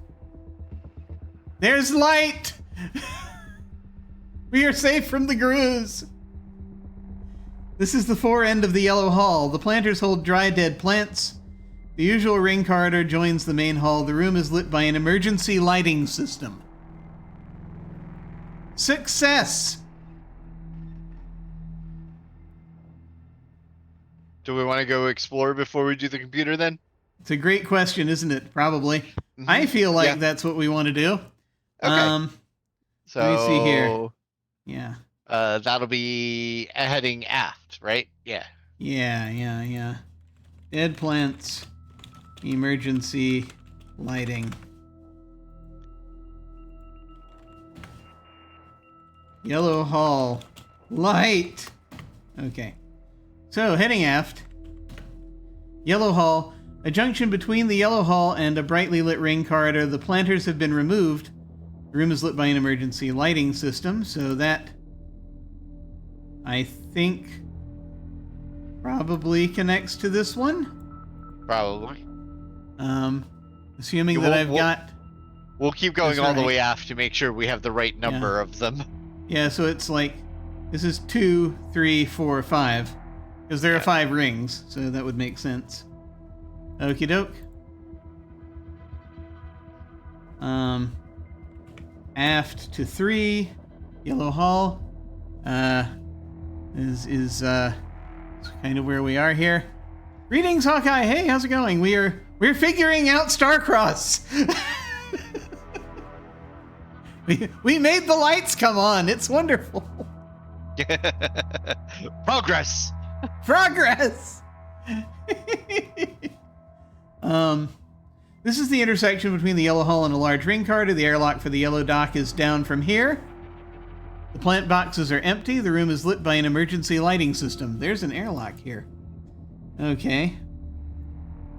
So that goes presumably then to this one.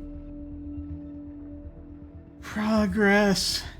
And I guess I'm gonna assume, well, we couldn't confirm. Well, yes, we did. We confirmed darkness, I think. I can't remember anymore. I don't know if anything. I don't remember. I don't know if we tried. Something's missing from here. Oh, we never had the opportunity. I don't think. Well, I don't think we ever tried going this way to see the other outskirts. Because we were already in the dark. Yeah. Yeah. So I would. Yeah. Let's just continue the hall, and then we'll come back and check the sides. Yeah. Okay. Yeah. And there's also, I need to put that there's an airlock down from here. Where presumably the ship that stole the Grooves from the land of Zork.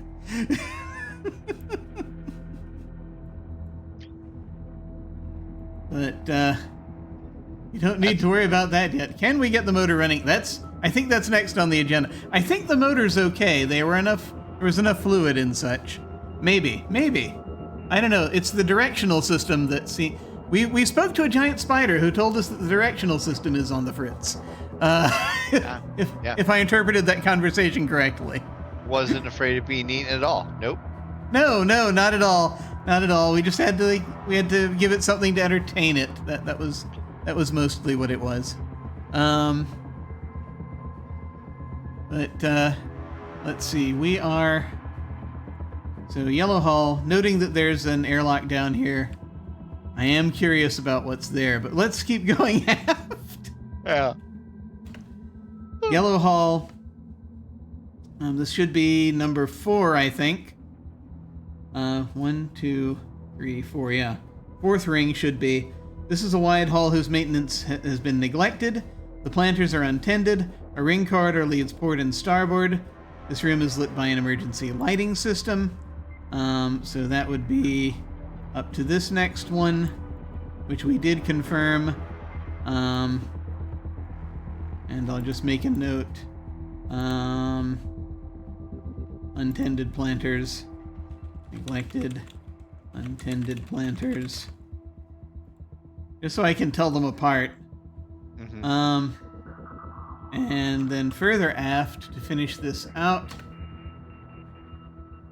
The yellow corridor continues fore and aft, but a well-lit passage leads starboard.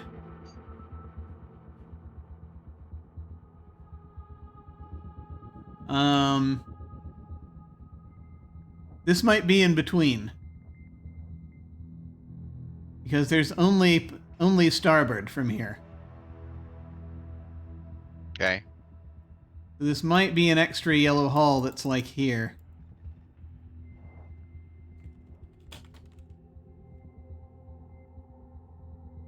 And then there's a thing leading starboard, which from here would be this way. I think that's what we're looking at here. Okay. Should we go aft one more time to confirm? Yeah. Yeah, let's get to Yellow hull. The yellow hull ends here, and a ring corridor curves away to port and starboard. There we go. The room is lit by an emergency lighting system. A small metal contraption about 1.5 meters and 1.5 meters high enters the room. Its guidance system, 2 dish antennae at the front, circles quizzically. A power antenna juts from the rear. On top is a small tray. It cleans the floor as it goes, humming contentedly. All in all, it looks like nothing so much as a mechanical mouse. The maintenance mouse sits in the middle of the room, buzzing contentedly. I wonder if we're supposed to put something on the tray to get it to clean it. Probably not now, but yeah. The maintenance mouse is a boxy machine with a large receptacle on top in which garbage it collects can be stored. It is buzzing around, cleaning the area diligently, polishing the floor and waving its ears, small dish antennae about. The receptacle is empty. Okay. Good to know. I can't think of anything we need to throw away right now, but... Yeah. I mean, is there anything thrown away that we need? Like, I don't know. Search? Oh, no, it says the receptacle's empty. Yeah, so yeah. That's fine. All right. So, let us see. We're at the end of the hall. All right. Which means that, yes, that was what we were looking at. So we've done it! All right. Yay! So, yeah, then let's go four, and then starboard, and we'll check out that direction. Yeah, okay. Let's see what's this way. Laboratory! This is a glaringly lit room filled with strange devices, most completely incomprehensible. For example, a huge projector of some sort points menacingly at a silvery globe floating in midair in the center of the room. The silvery globe is the size of a basketball. Beneath the projector is a dial with 4 positions. A thin red disc the size of a manhole cover hangs on the wall. A thin blue disc the size of a manhole cover hangs on the wall.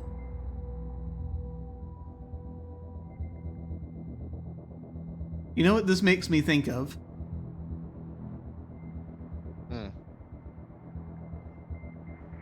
Blue manhole cover, red manhole cover.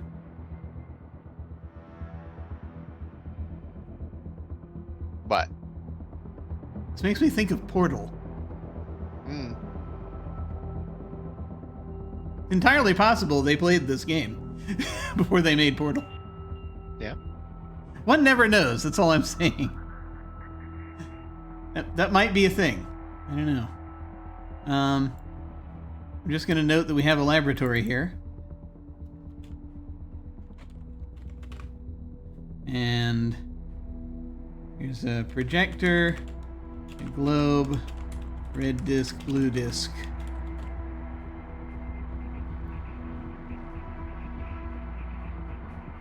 And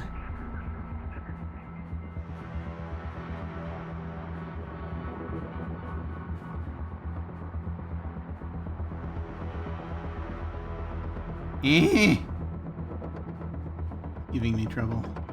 Here we go. Okay. So, what should we mess with first?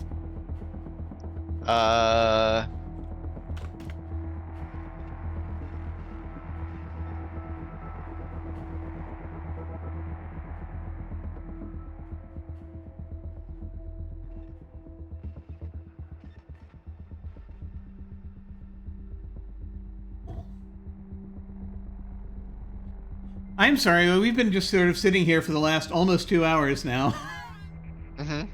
And I haven't done... Do you want to take a break? No, not necessarily. I'm strangely okay as well. I'm not sure why. It's probably because I never actually poured my tea. I am a fool! I've had tea sitting here for the last 2 hours. I haven't touched it. God, what's wrong with me? There are too many answers for that.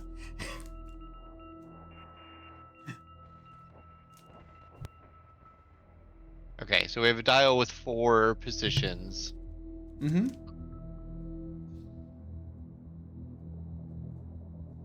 I would say look at the red and blue disc, but there's going to be nothing unusual about the disc.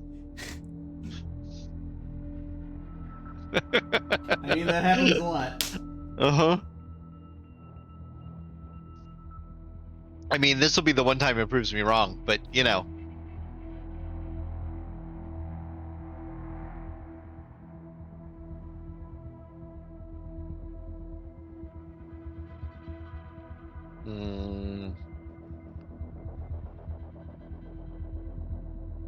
And I mean, besides that, we can turn the dial and see what it changes.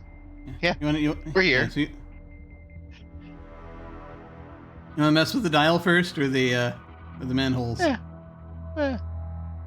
I go ahead and mess with the manhole because it's gonna give us nothing.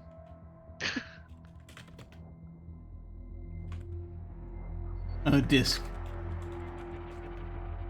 There's nothing on the red disc. Oh. Touch red disc. Fiddling with the red disc has no effect. I have so many thoughts right now. But, Okay. Examine globe. There's nothing on the silver sphere. Examine dial. The dial has 4 positions. It is currently set to 2.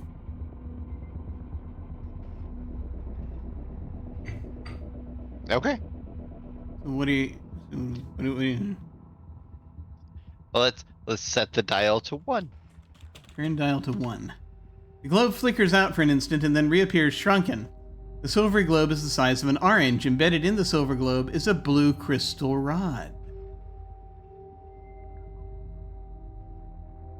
Get the blue crystal rod.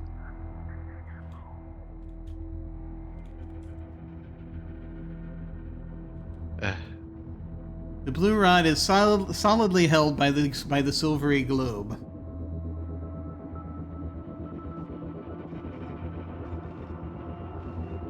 Okay.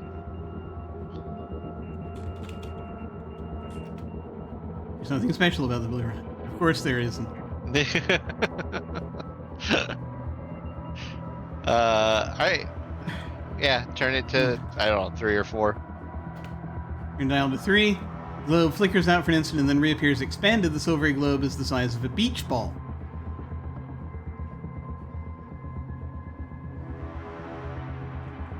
Turn dial to 4. The globe flickers out for an instant and then reappears expanded. The silvery globe is the size of 4 feet and seems embedded in the floor.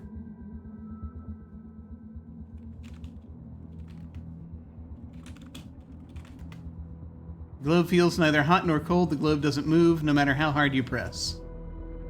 Interesting. So it's a solid globe.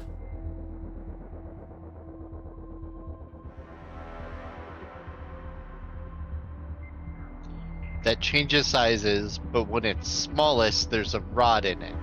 Yeah. And then I'm wondering about...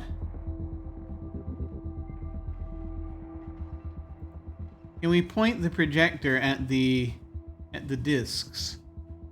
Or can we take the disc down? Yeah. Okay. Well, take disc. Red. Taken.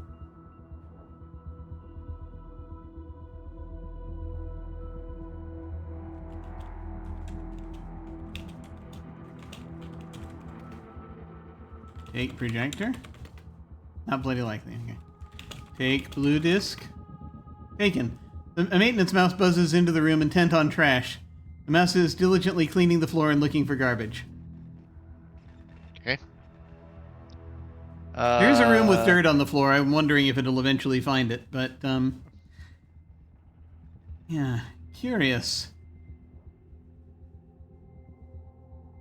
I keep wondering if we're supposed to put, like, one disc in one place and another disc in another, and then that, like, lets you go back and forth. Maybe.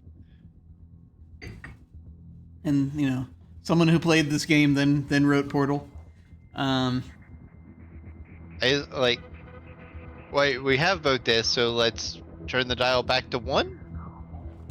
Okay. Yeah, it's the blue crystal rod. The sphere contains a blue crystal rod, yeah. You notice that the air has become quite hard to breathe. The maintenance mouse glides happily away looking for new dirt to conquer.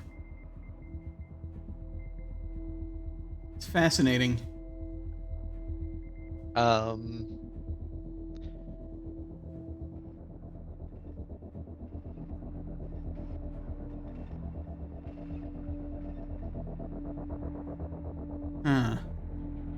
I'm just Can we take the sphere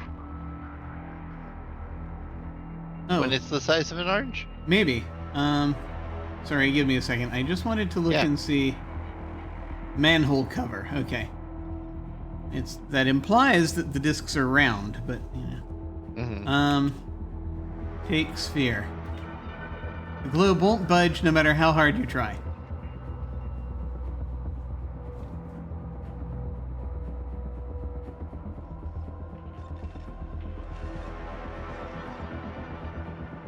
Interesting. Mm.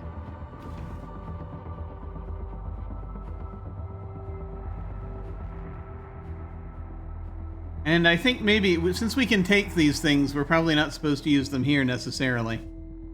Right. It's interesting. They're like two different things. Yeah.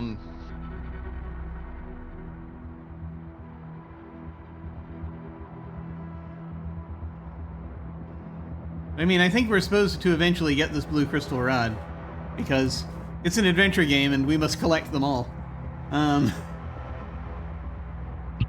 Okay. But, yeah. So it goes from the size of an orange to about 4 feet in diameter. The sphere. When we turn the knob, it changes the size of it. It's only at...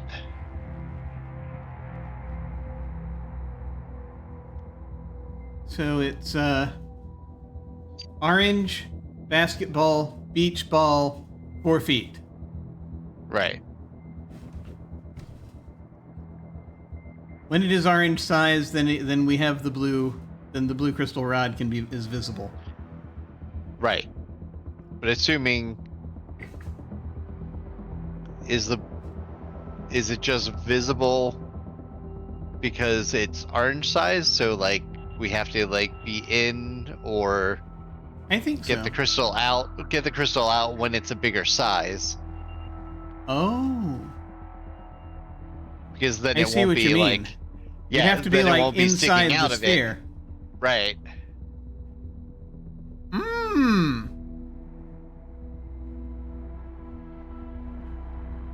Oh. I have an idea. Okay.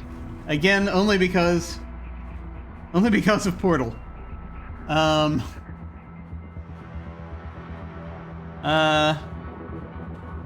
First of all, put blue disc on globe. The blue rod sticks out of the globe, preventing you from placing the blue disc there. Okay. Right. Turn. Dial to. Yeah. What do you want? Beach ball size? Yeah. Turn. Yeah. Disc dial. Switch to 3. Dial. Turn dial to 3. Size of a beach ball. All right. Now try putting. Yeah, ideas are dangerous. What do you mean, unstable dance? They're perfectly safe. Everything's fine. Touch it. Touch it. Blue disc on globe. The blue disc is now on the globe. Turn dial to 4. Okay. The globe flickers out for an instant and then reappears expanded. The silvery globe is the size of 4 feet and seems embedded in the floor. You hear something fall inside the sphere. Okay. Examine red disc.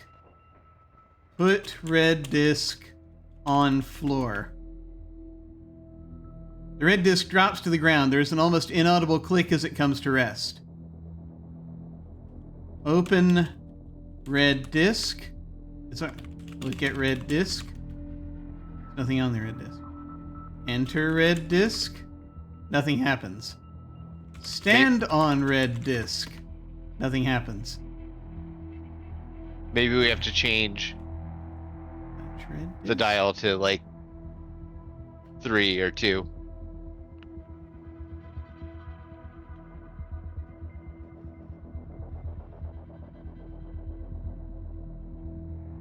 Take red disc. Unless you want, I don't know what's happening anymore. So whatever the rod fell, like putting the disc on made it fall. So we need to change the size of the ball again. Okay. I Turn think. dial to 1, 2. 2. Yeah. The globe flickers out for an instant, then reappears shrunken. The silver globe is the size of a basketball. When the sphere shrinks, the blue disc falls onto the floor. Oh. Turn dial to 1. Blue crystal rod. I mean, I think we're onto something. It's just a question of... So when it went from 3 to 4, the blue disc fell inside of the sphere. Yeah, I think that's what happened.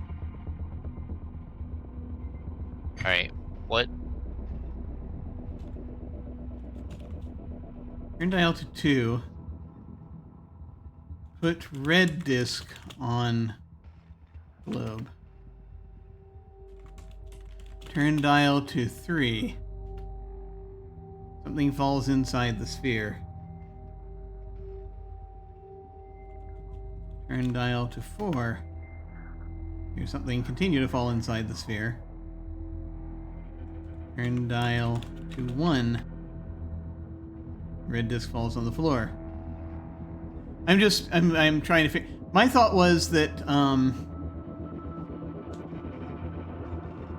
you put the disc inside. You set it to the highest setting.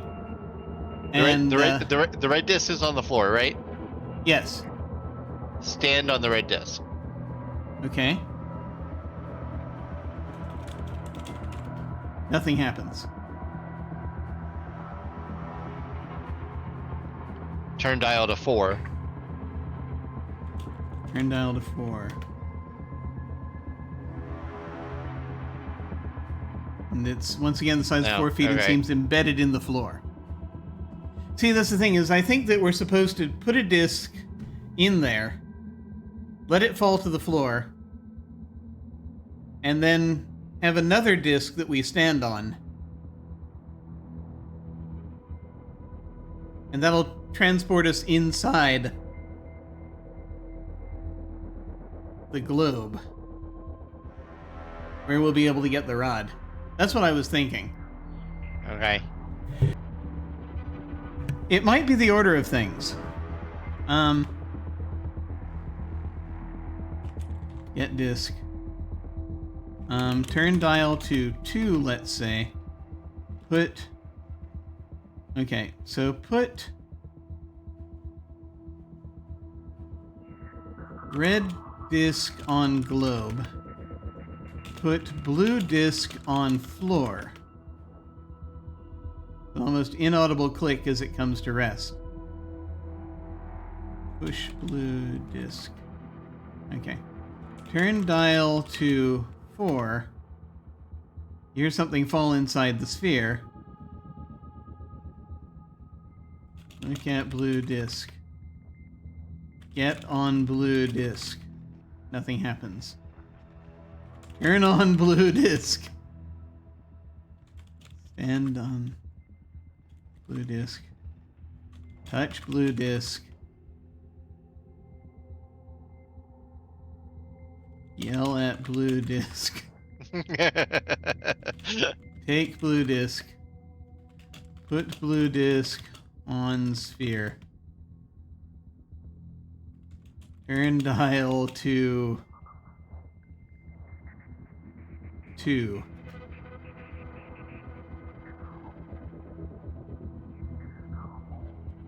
When the sphere shrinks, the blue disc falls to the new surface and then slides to the floor. When the sphere shrinks, the red disc falls onto the floor. Take all discs. Put red disc in sphere. You notice that the air has become almost unbreathable. Oh yeah, we're getting up to 300. Yeah. I guess we'll try the We're gonna have to restore, obviously, but wait until we get to 300 and then wear the suit. Then wear the suit. Okay, we're almost there. Yeah. Oh, it's 259. Yeah. That's right. Let's see. A disc on sphere. Turn. Dial. Oh, I see. No. All right. Turn dial to 4.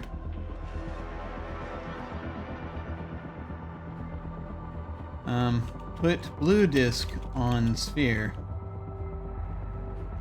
Turn dial to 1.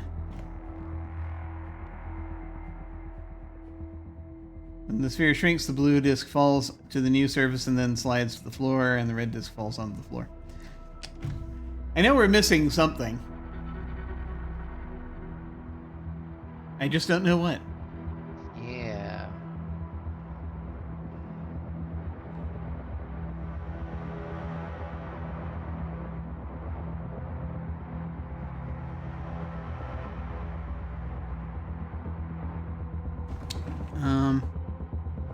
Take discs. Take all discs. Turn dial to 2. Put blue disc on sphere. Turn dial to 3.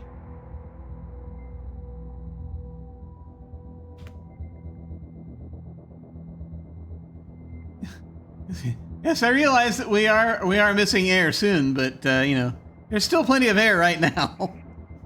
Yeah. that we can waste. Messing with a globe. Let's see. Globe flickers out for an instant, reappears. I had an idea. Now I've forgotten what it was. Oh yeah, right. Put red disc on sphere. Turn dial to 4. I have no idea if anything's gonna happen. Turn dial to 3. Turn dial to 2.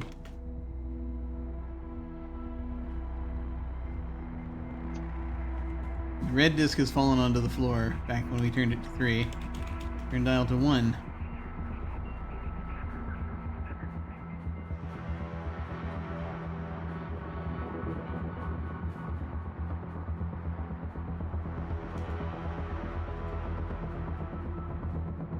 Okay, both the blue disc. I missed when the blue disc reappeared. Yeah. Or maybe it just stayed there. I think it sounds like it just stayed there.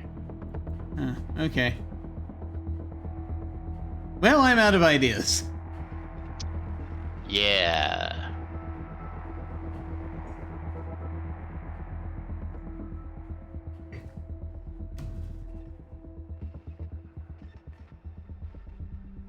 Set dial to 4 if it's not already. Yeah. Okay. Shoot the sphere. Gotcha. A giant blast of silvery rays issues from the barrel, but it doesn't go very far. In fact, there's a secondary explosion about a foot from the barrel, scattering dust motes in the air. There's almost no recoil. Instead, the gun vibrated almost painfully. This felt like a misfire. Okay, so shooting the sphere is not the answer.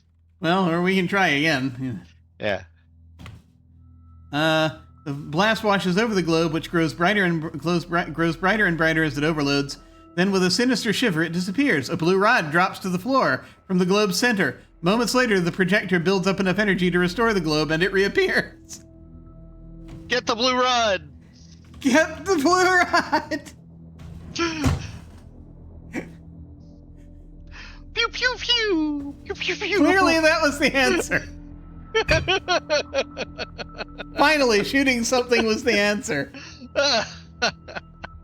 That's hilarious. Nailed it.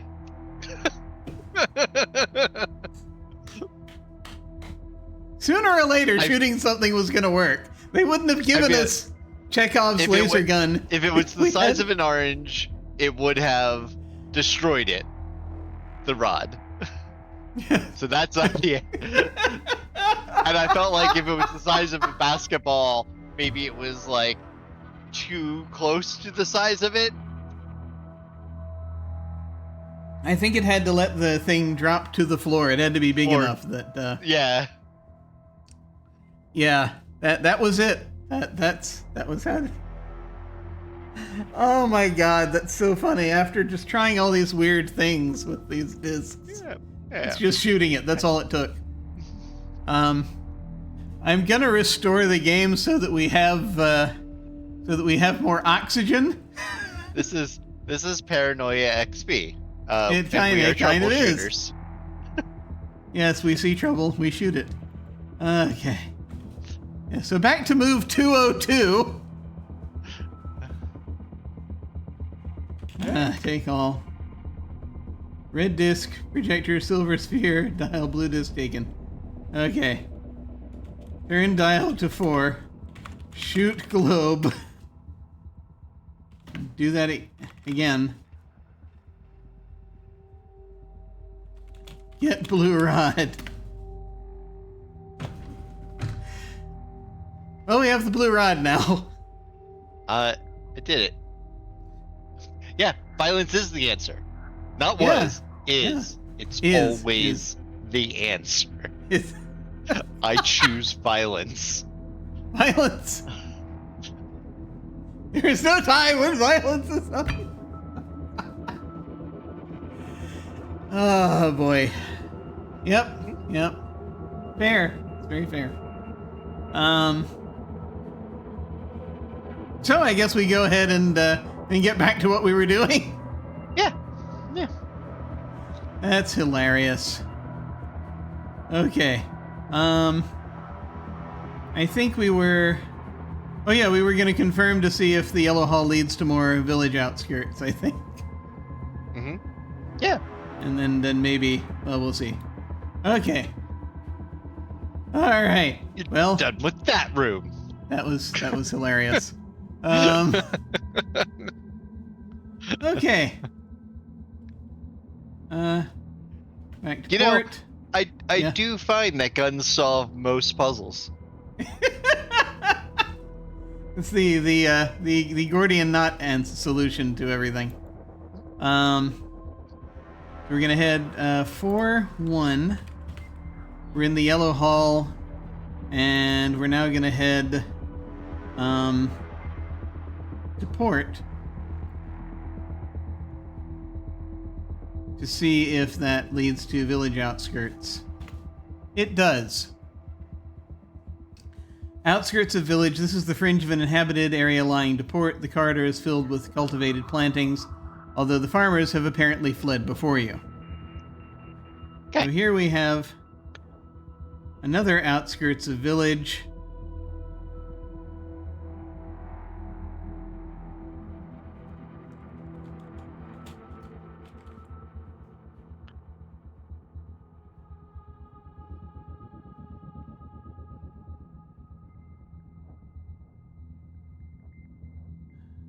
Goodness. Oh no, that's not the right one anyway. Yeah, you got it. New one. There we go. All right. And look at plantings. Port. Village suburbs. This goes directly to village suburbs. Primitive village has been built here, almost choking the passage off. The village extends forward, becoming even more closely built to form a palisade built of mud and wood, which completely blocks the corridor. Okay, so that leads village suburbs is here.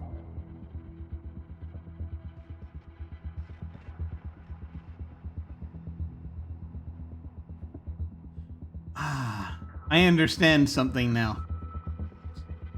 I did the wrong thing. I apologize. You went down one.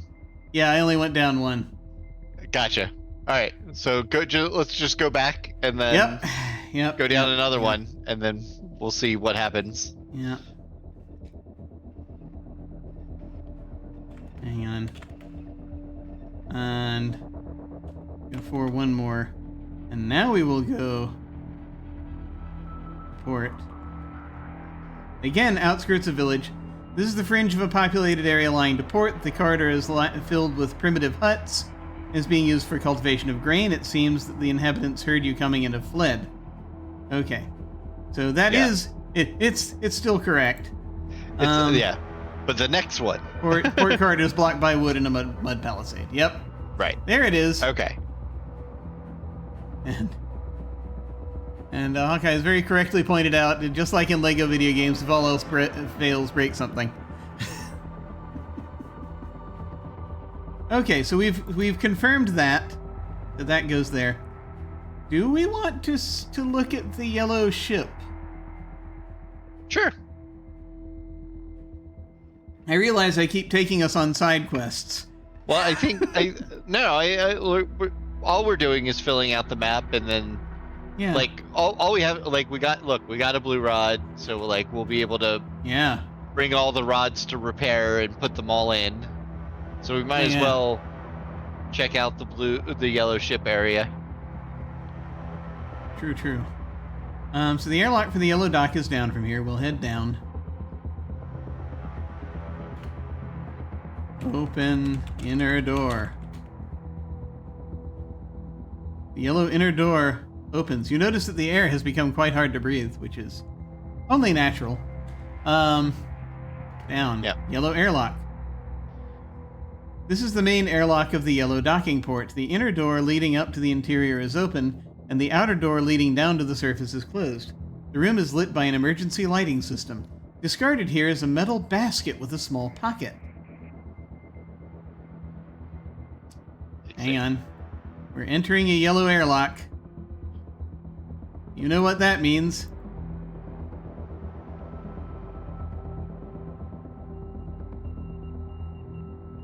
Ooh. I failed to consider something. What's that? Directions. We'll figure it out, hopefully. Well, we still go down from the airlock, so it's fine. Yeah, that's true. So it'll be fine. It'll be fine. Fine.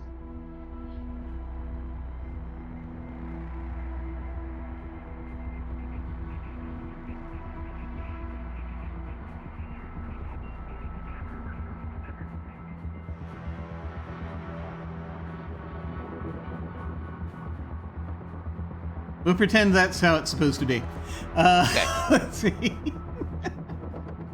Okay. So we have a metal basket with a small pocket. Examine basket. Metal basket is empty. Examine pocket. Metal basket. Take basket.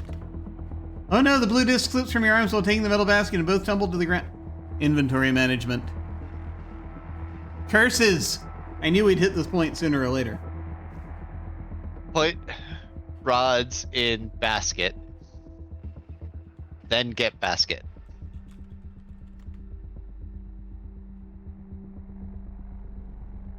The blue rod is inserted and immediately another hole opens beside it. The black rod is inserted and immediately another hole opens beside... It's what this basket is for! It's carrying rods. That is hilarious! Now get all. That is funny as hell.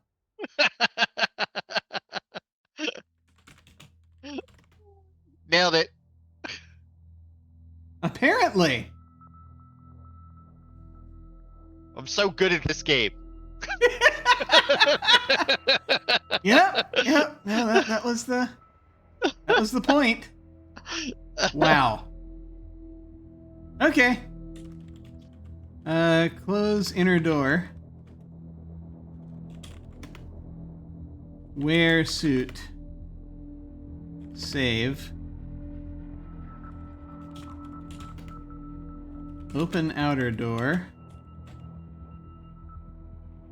Wonder if we can put other things in the basket. We'll worry about that later.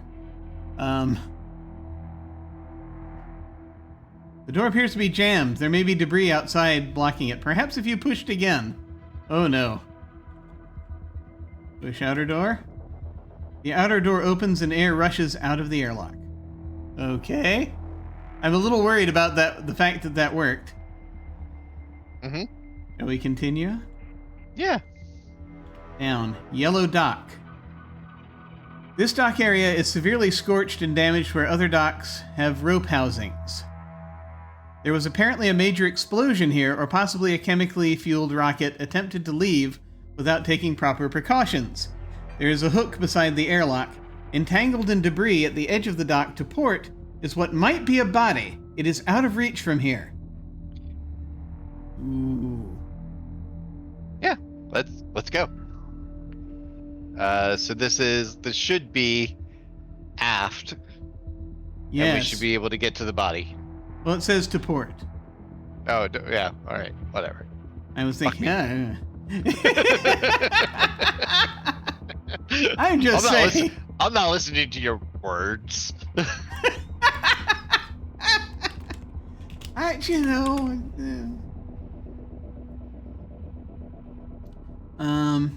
Right. So we're at the yellow dock and to port, which could be any direction, really. Well, is that... yeah. Sure. Okay. Yep. Yeah, why not? Port. You crawl across the dock area, your magnetic boots holding you safe. Unfortunately, the metallic area ends short of a tangle of debris. If you went further, you would be thrown into space by centripetal force. So is this where we use the hook? Yeah. Okay. Attach line to suit. Yeah. Attack line. Attach line to hook. Attach line to suit. Okay. Port. You crawl across the dock area, magnetic boots overcoming the effect of centripetal force. The metal area they cling to ends before you reach the edge of the dock. But thanks to your safety line, you make it successfully to the tangle of debris. Among debris. You are among the blackened and twisted metal left by a huge explosion. The tentacle housings have been destroyed. To starboard is the airlock dome. Entangled in the wreckage is the scorched body of a creature resembling a large reptile, almost a miniature Allosaurus, clad in the remains of a spacesuit.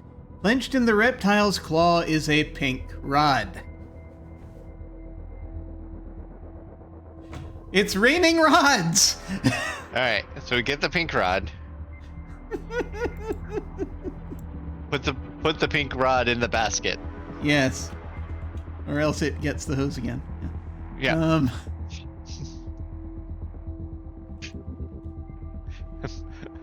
We are down a shaft. That all tracks. I'm just saying. And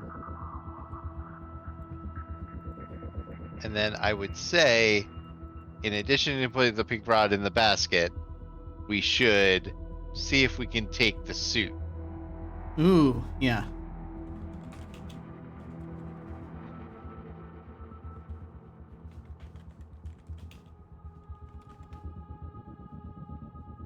The scorched alien is empty. Like my soul. Yeah. Take pink rod. Put pink rod in basket. Pink rod is inserted. Immediately another hole opens beside it. Take suit. You already have it. Take remains. Take body. Take reptile. A valiant attempt. If I get all. Get all. You can't be serious. Damn it. Yeah, I don't think it's going to let us take anything else. All right. But I mean, we now have 3 rods, 2 of which we didn't know existed just a short time ago. Yeah.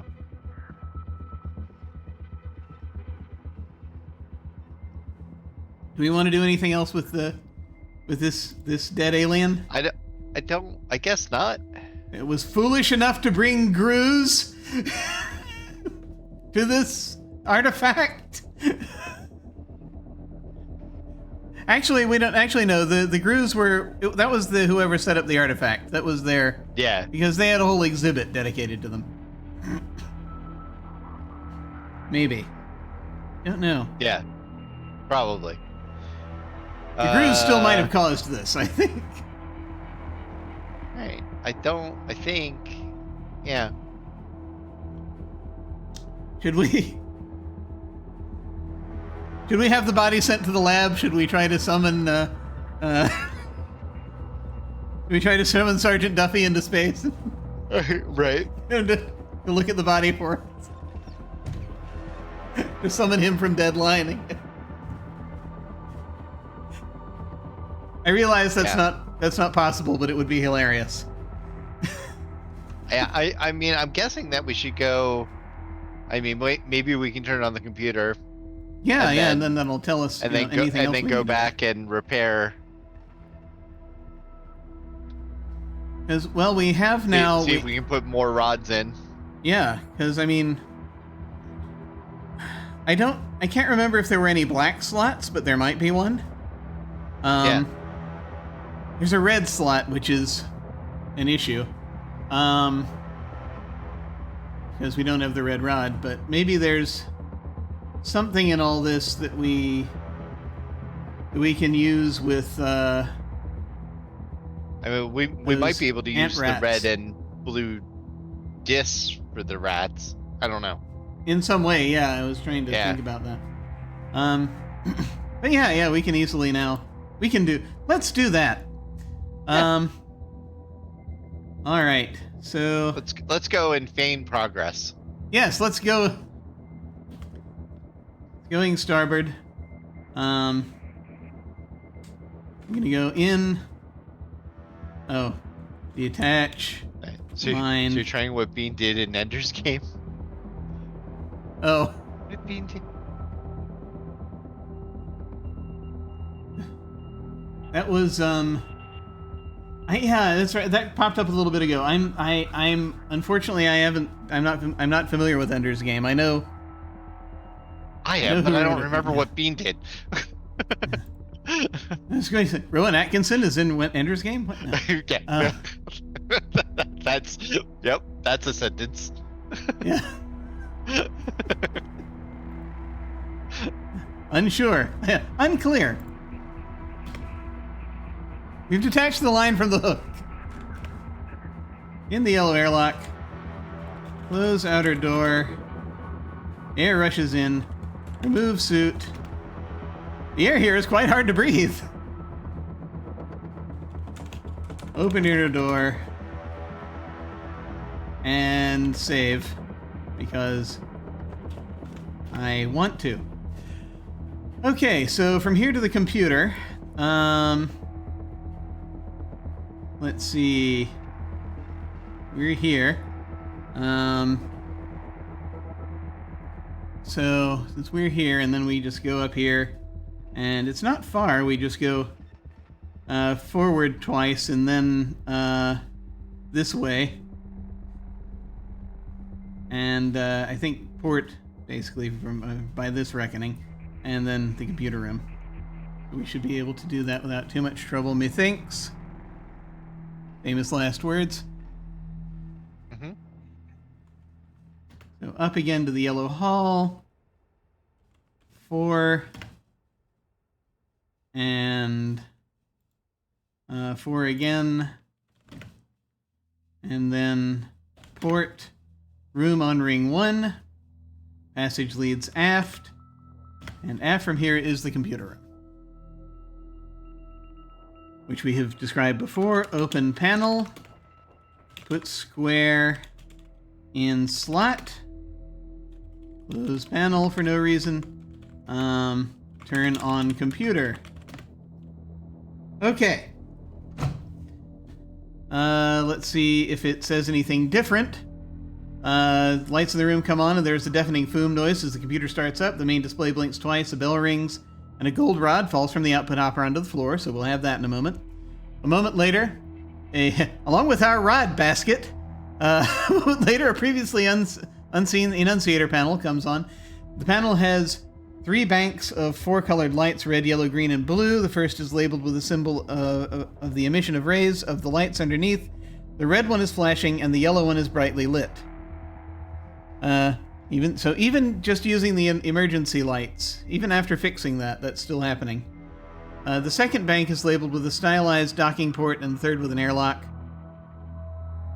With these 2 banks, the first yellow one is brightly lit, and the other yellow one is flashing, and we saw why that was.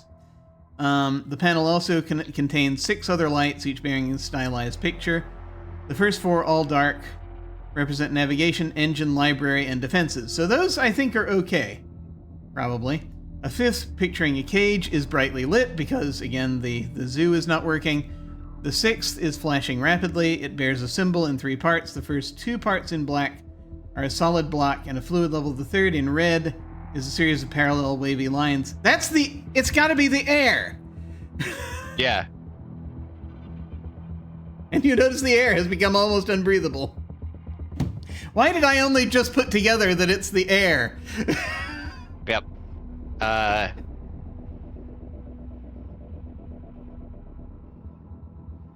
We really need that red rod.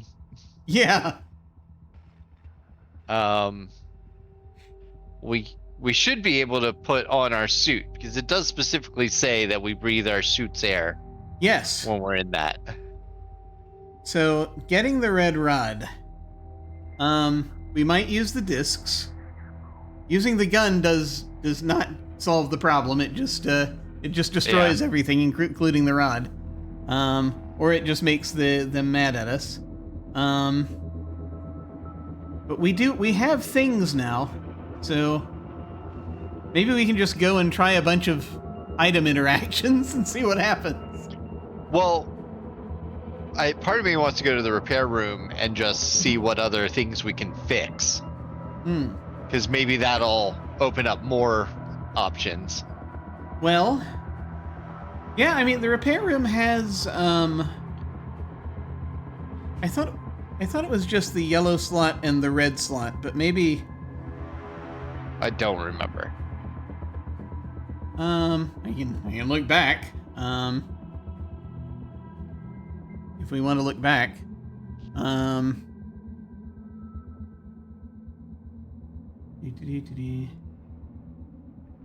Like, can you control F?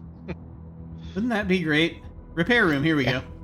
The room is taken up by 2 large pieces of machinery. Leftmost has a symbol depicting emission of rays beside a yellow slot, which we put the yellow rod in. The other machine has a symbol in 3 parts. First 2 parts in black are a solid block and fluid level. The third, in red, is a series of parallel wavy lines. Beside it are 3 diagrams. Under each one is a red slot. The first diagram shows 4 single dots equally spaced around a 6-dot cluster. The second shows 2 8-dot clusters in close proximity. The third has 3 single dots equally spaced around a 7-dot cluster. Oh my god. Only exit up is up some stairs. There's a metal and ceramic square here. So, it's 3 red slots.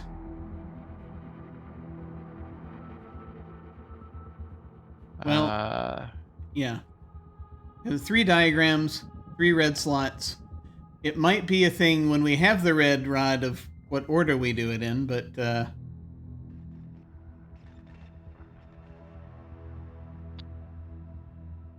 oh, well, yeah. So, like, the only other thing I can think to do would be to try to put one of these new rods that we've gotten in the slot that houses the what is it, the aft bubble, maybe the drive bubble, I'm not sure. I forget which one that is. Because one of the gold, I'm guessing the gold one is the one that'll get us in, but I don't know. So that would be more to explore, but of course, the ship's gonna run out of air. But then we might have air for a while after that. What do you think?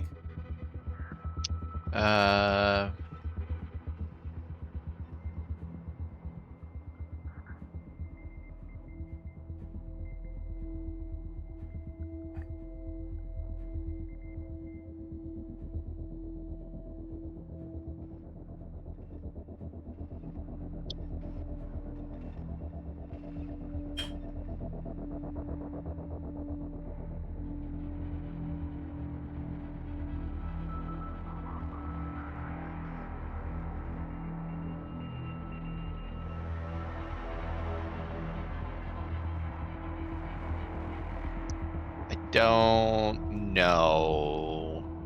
Well, let's see. I'm thinking, again, either we could just go right to where the red rod is and try a bunch of item interactions, or we could try going to the aft bubble and seeing if we can get in. But if you can think of anything else, then... Yeah, no.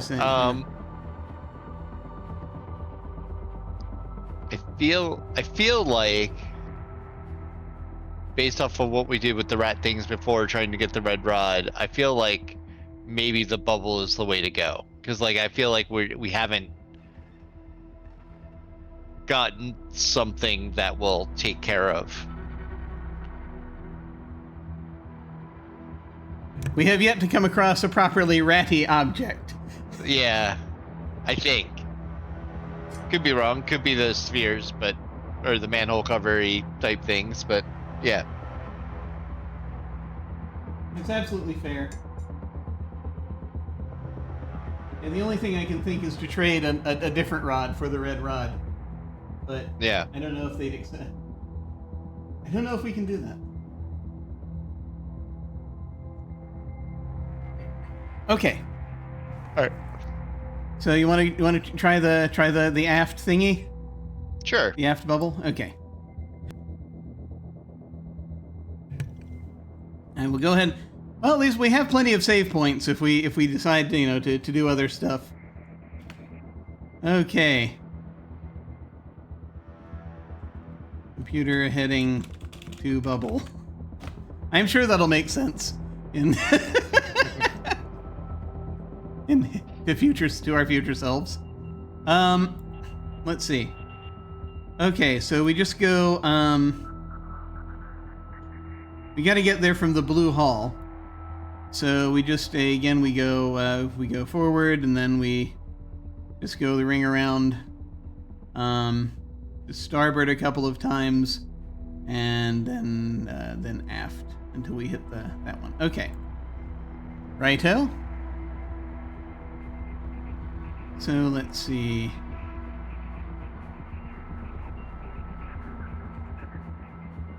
Okay, wait a minute. You fool, Jim. Take gold rod. Put gold rod in basket. Come here, puppy. Ah. We now have the gold rod in the basket. Okay. I really just want to try something. Yeah. Put gun in basket. Doesn't fit. Okay, it's explicitly for rods. But just wanted to be sure. Okay. Starboard. Blue hull. Aft. There's some dirt on the floor. Sooner or later, that mouse bot's gonna find it. Aft. And here we are. Going up to the grassland. And we're gonna head aft. All right. I am still with you. Okay. my do we need puppy. No, we don't need a break. My puppy is getting my attention for something. I don't know what it is, but she is very determined. Well, understood. You can still hear me while all this is going on, right? Yeah. Okay. Yeah. All right. Cool. Let me know if you need to, if we need to break or dive off or whatever. Yeah, I don't. It's not dinner time yet.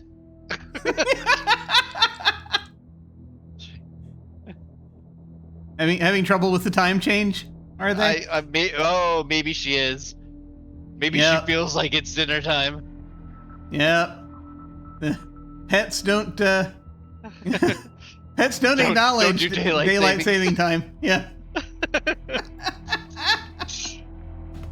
That's really funny.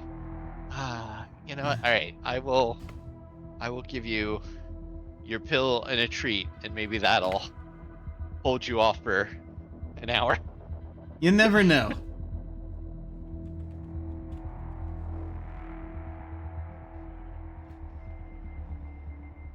You know what our problem is, though? I've just realized is that we can't climb the tree while carrying the suit. We're not even wearing it, but it's not going to let us... I forgot about that. So we don't have long. Okay. So what you're saying is save. Yes, that's exactly it. Sure, yeah, that's what I was saying.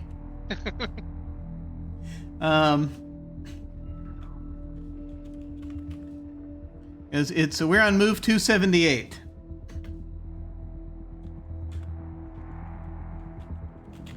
Drop suit.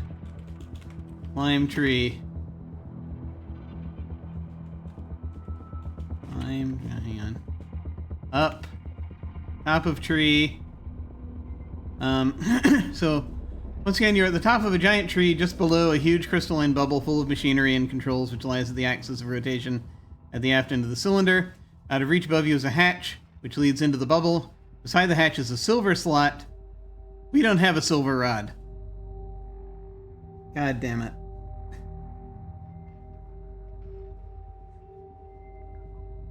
I'm gonna try anyway.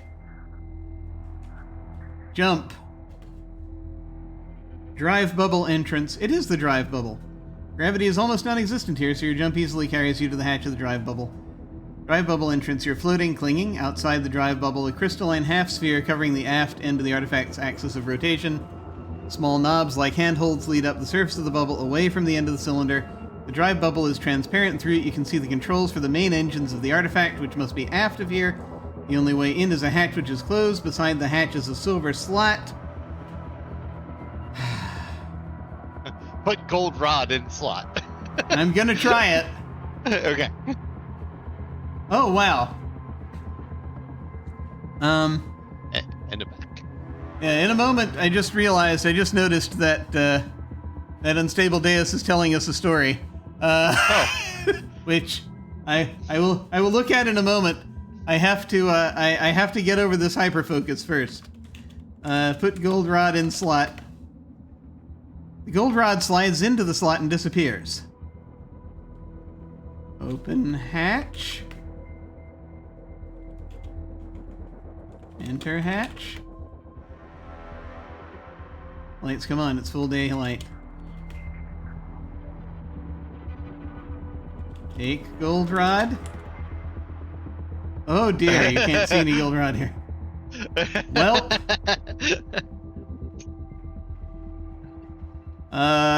Put pink rod in slot. Look at hatch. Open hatch. Put blue rod in slot. We're just losing rods. Put black rod in slot. Open hatch. Well, that was fruitful. Yeah. So we need a silver rod. I think we need to find a silver rod, huh? Yeah, that's the problem. That's the problem. We haven't even seen a silver one. Nope. Afraid not. That was yeah. Yep. Okay. Yeah, definitely. So we restored to the computer room, and then we go. Let's go mess with the. We can go to the repair room. Yeah. Or the ants, yeah. Oh, the repair room. Yeah. If we go to the repair room, we at least have a black rod we could put in one of the slots, because there is that fully black. Yeah, there's that fully black. Yeah, we'll take a shot at that. Let me restore back to computer heading to bubble, and we'll go from there. Let me see here. I'm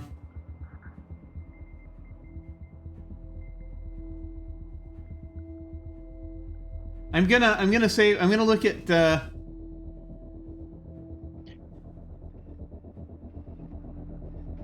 I'm gonna look over at this story in a moment. Okay. But we're gonna let me go ahead and do this. The audience has hopefully been able to see it, or some of it. But let me go ahead and yeah, let me get over. You deal with this first. So to room on ring 1, yellow hall, blue hall. Okay. Aft. Wait a minute. Did we restore? Yes, we're in the computer room. Hang on. What's happening? Oh. Yeah. Okay. Get gold rod. Put gold rod in basket. 4. Starboard. Aft. Up. Aft. Down. Repair room. Okay. Let's see. There's a symbol depicting the emission of rays beside a yellow slot. And then there's a symbol in 3 parts.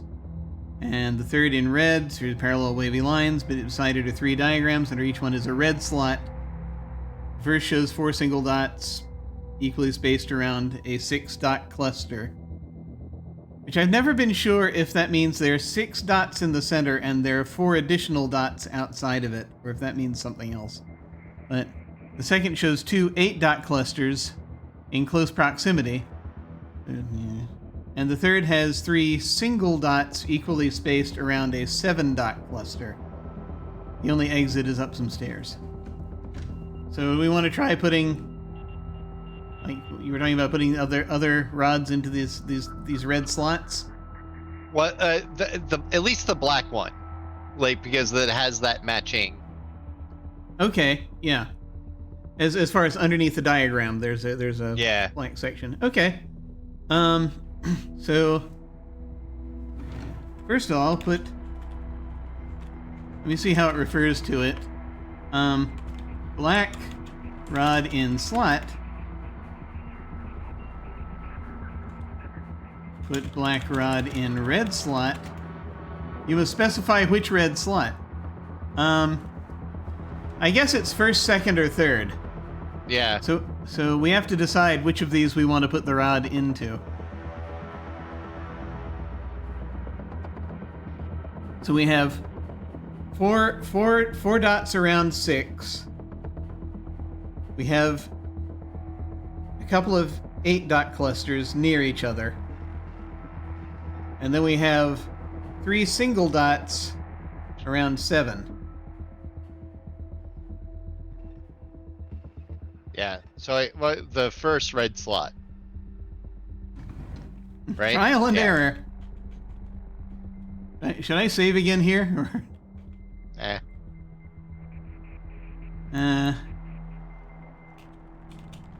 Just in case. Okay. Put red rod. Black rod. Nope. Black rod. We have no red rod. Put black rod in first red slot. The black rod slides into the slot and disappears.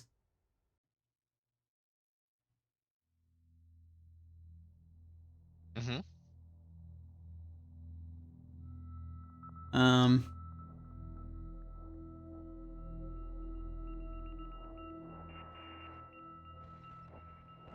So what now? Yeah, that's a good question.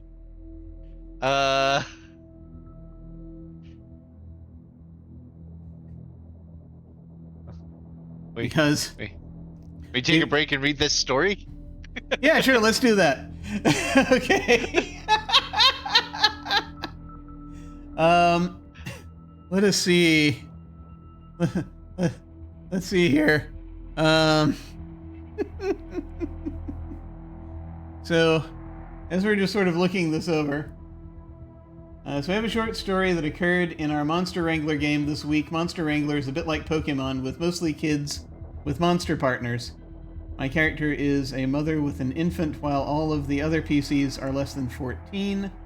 We had captured 2 adult scientists and 1 adult security guard from a research lab. along with some of their upset research projects, also monsters, and we were taking all of them to the nearest city, but we are still in the desert. Okay. We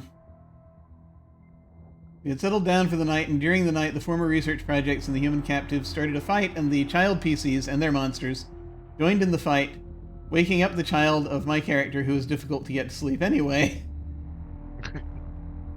And after a few rounds of combat outside, my character emerges from the tent she was using, screaming child in one arm, firearm taken from the security guard in the other, discharges the firearm into the ground to get people's attention, then proceeded to chastise everyone about why you don't wake a sleeping infant.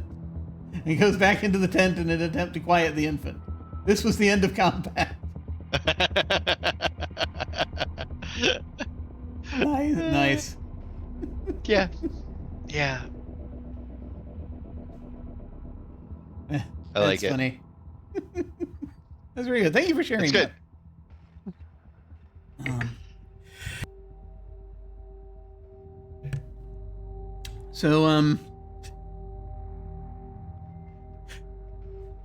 I have two thoughts now. Okay. About possible directions here. I don't know if putting this black rod in this slot did anything. Me neither. We could go back to the computer and look and see if anything's different, but I have a feeling it might not be, just because, we did a thing that kind of fixed that turned on the emergency lights in the yellow hall and nothing happened. Right. But a thing we could do, aside from going to the ant civilization, a thing we could try, unfortunately would mean probably giving up the suit, though, would be going to the village and trying to map out the Warrens. I thought we determined that the Warrens were truly random. Like, you can go. Well, I thought we spent some time.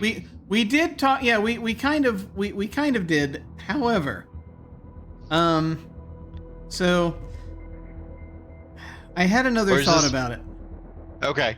Where, so, and again, I don't know if it would work or not, because just of the way that was going, but maybe. It's because there were certain things we were keeping track of and certain things we weren't. There is, and I looked at this, I was reminded of this when, how can I explain this? Actually, I'll tell you what, I have a visual way of explaining this, but I have to grab something. Hang on a second. Okay. Interesting.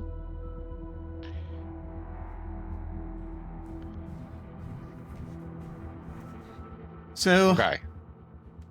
You remember this. Okay. So, this has to do with the way that... I'm not going to look up Starcross, by the way. But, so, in the entry for Zork 1, we have maps. And, let me find the maze. Okay.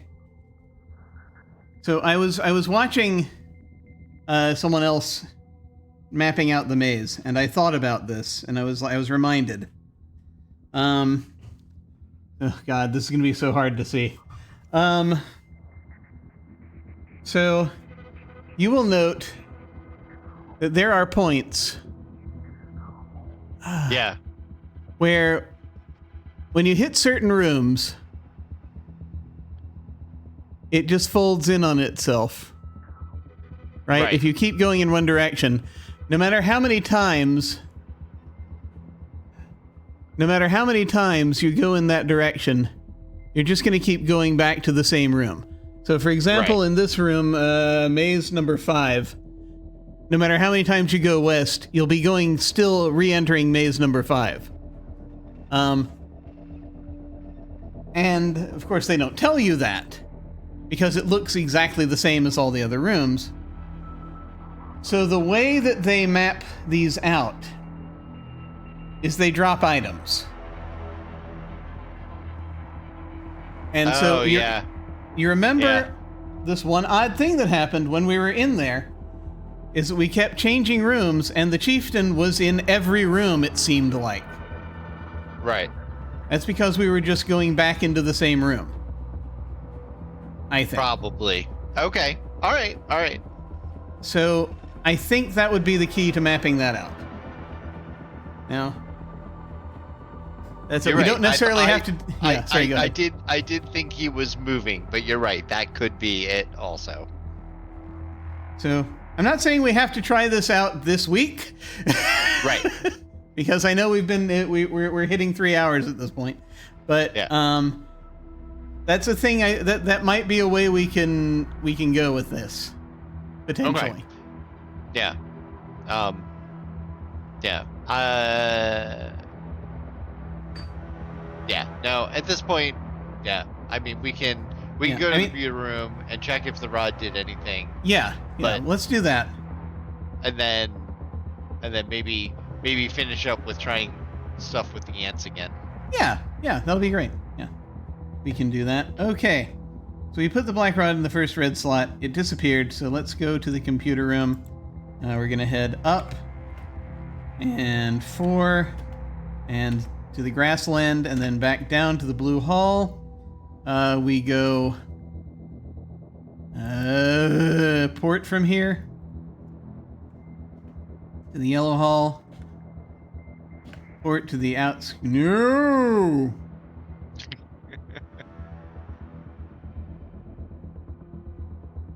Got that wrong. I thought I could remember. Ah, right. I'm in the wrong yellow hall. 4. There we go. Port to the room on ring 1, and then we go. Then we go aft, and we're in the computer room. Look at enunciator panel. Okay. So red one flashing, yellow one brightly lit. The first 4 all dark advances.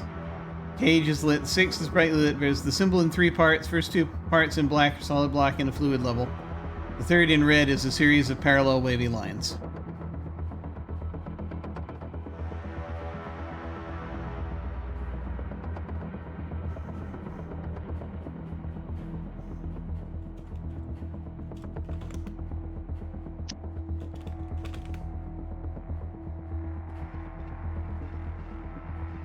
Not really giving us anything different, as far as I can tell.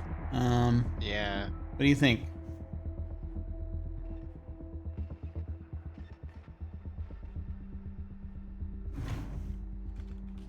Computer.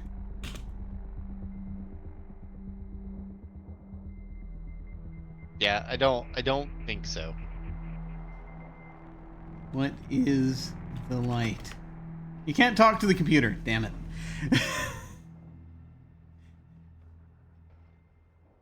You can talk to our computer back on our ship.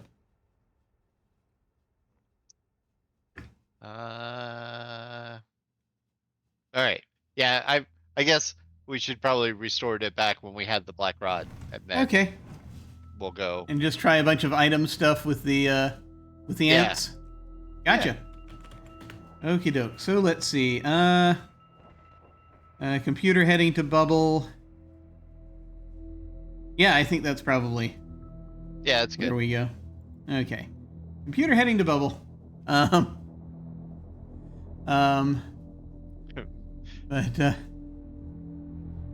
you always not say that computer unstable.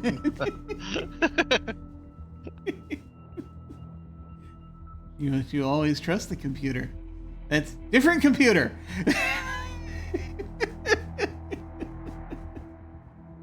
It's not the computer.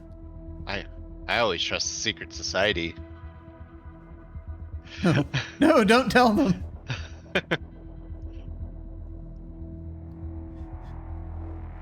We don't want to let them know. This is like, are you sure? It's It hasn't said anything about it. I don't know. Was Paranoia out at this point? This is 1982. No. Who knows? It'll be so much easier to do now with technology. I really want to put together that Paranoia live action game. Oh, yeah. Yeah. That's absolutely fair. Okay, let's see. The zoo. From here. 1, 2, 3, 4, 5. Versus 1, 2, 3, 4. Yeah, that'd be faster. So, we're gonna keep heading port until we get to the Red Hall, and then aft a bit, and continue port to the room on Ring 2. Okay.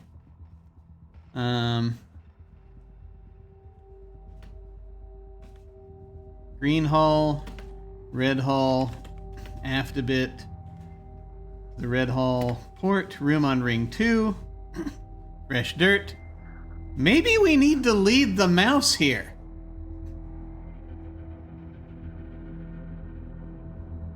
Yeah, but how? I think I've got it. Maybe. Okay. It's stupid. I have no idea if it'll work because we have no reason to believe it'll work. No, go for it. We put a disc down on the floor in the cage. Mm-hmm. We go find the mouse. We put the other disc down in that room. Okay. And it transports the mouse. Does it transport them? I don't know. Probably not. Okay.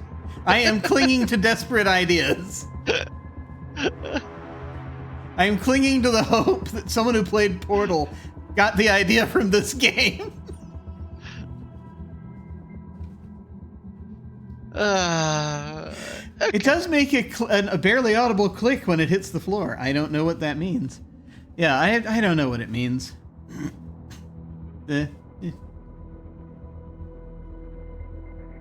Anyway.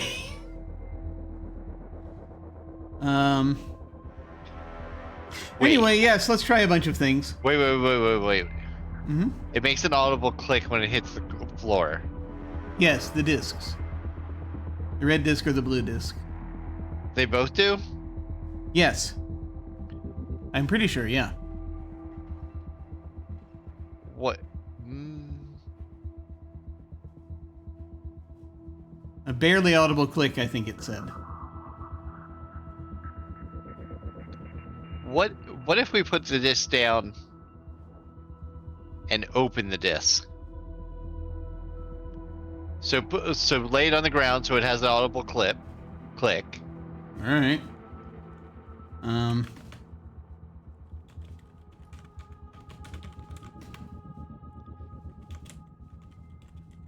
Put red disc on floor.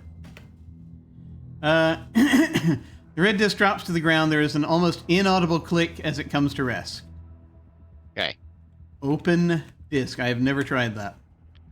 Red disc. A red disc. It's already open. What Close happens when you try to disc? close it? You cannot close that. I don't understand. All right, go to a different room and then put the blue disc down. Oh, let's just try it. Okay, yeah. So let's go port to the blue hall. Put blue disc on floor. The blue disc drops to the ground. There's an almost inaudible click as it comes to rest. Get blue disc. Nothing on the blue disc. Stand on blue disc. There's a loud click as you step on the disc and then a moment of disorientation. Room on Ring 2. The ring corridor here has an exit forward to a large open area. That's what it is.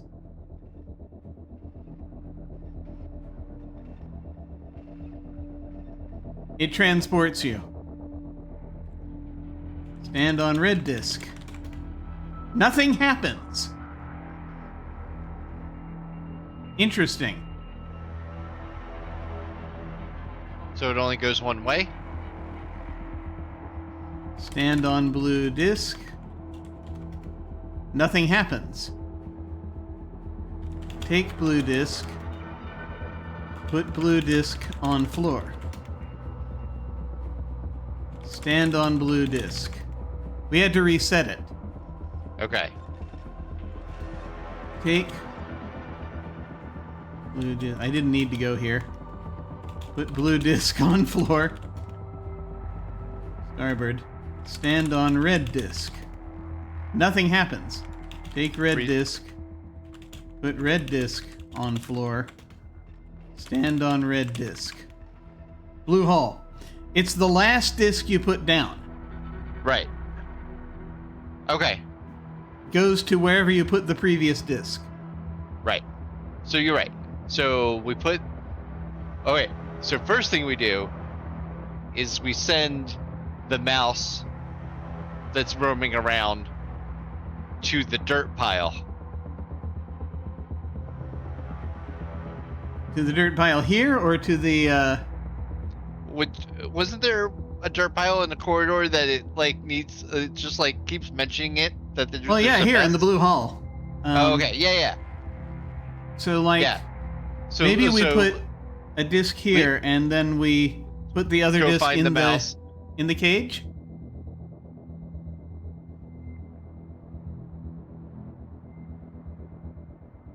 I was talking about the mouse. Oh. I went completely away from what we were trying to do, and I really want the mouse to clean up this mess. Oh, I see. I was thinking that your plan was that it would start cleaning this mess and stand on the blue disc. That's not where my ADD went.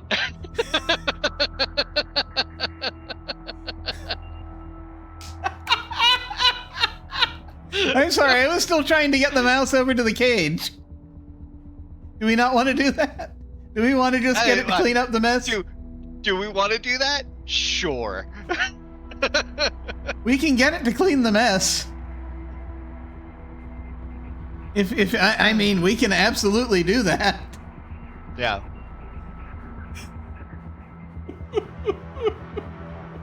I wonder if we were supposed to put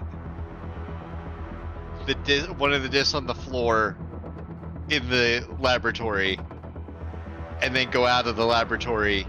I make it the size 4 sphere, and then teleport into the sphere. That's what I was trying to do in the first place, but it wouldn't do it within the same room, I think. Right, it wouldn't do it in the same room. Yeah. So maybe. And now that we know how it works, maybe. Yeah, possibly.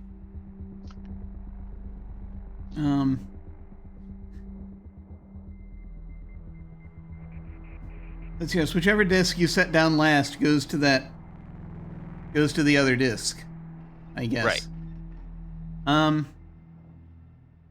So, what is our plan again? We want to try to herd the mouse over to the dirt.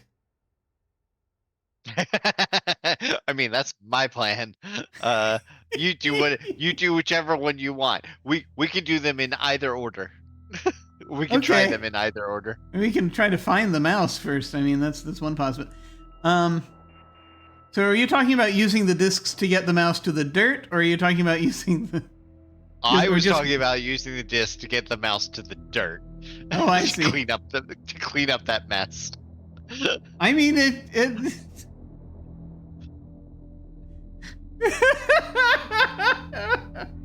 the trick is finding the mouse, that's all. Yeah. That's funny. Yeah, we can do that. Yeah. And then we can throw the disc down and then put the mouse on the disc and see what happens. Okay. Let's see if we can find the mouse.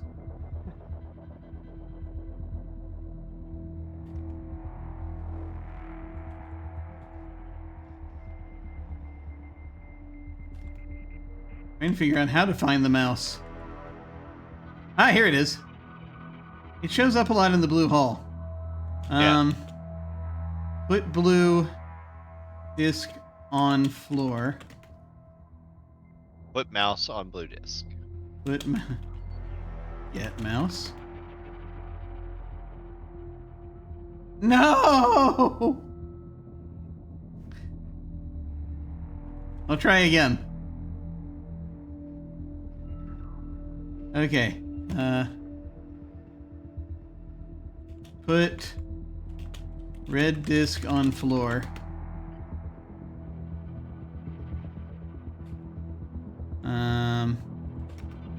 Aft.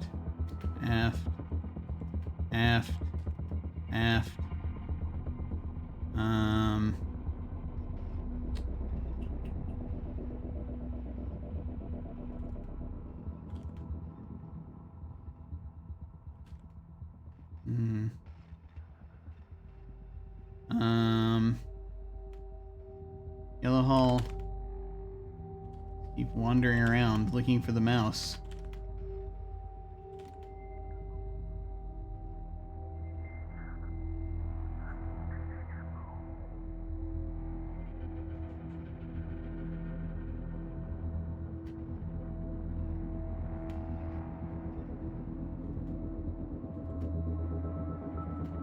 Here's the mouse.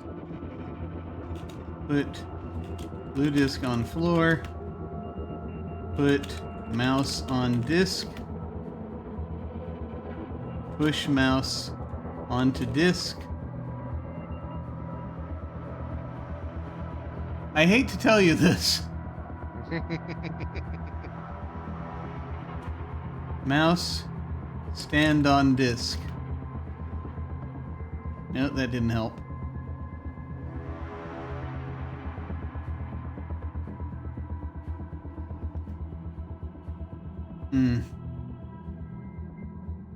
Ruining our fun. I know.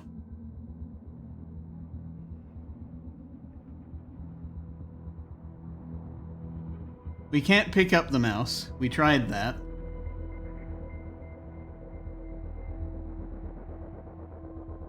Honestly, I hate to say it.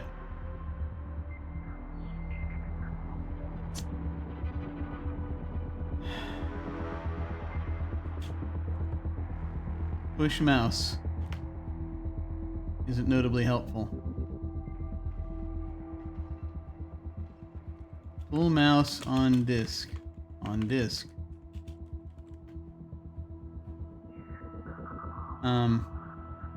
Wait a minute. I have an idea. So we're back to where we were.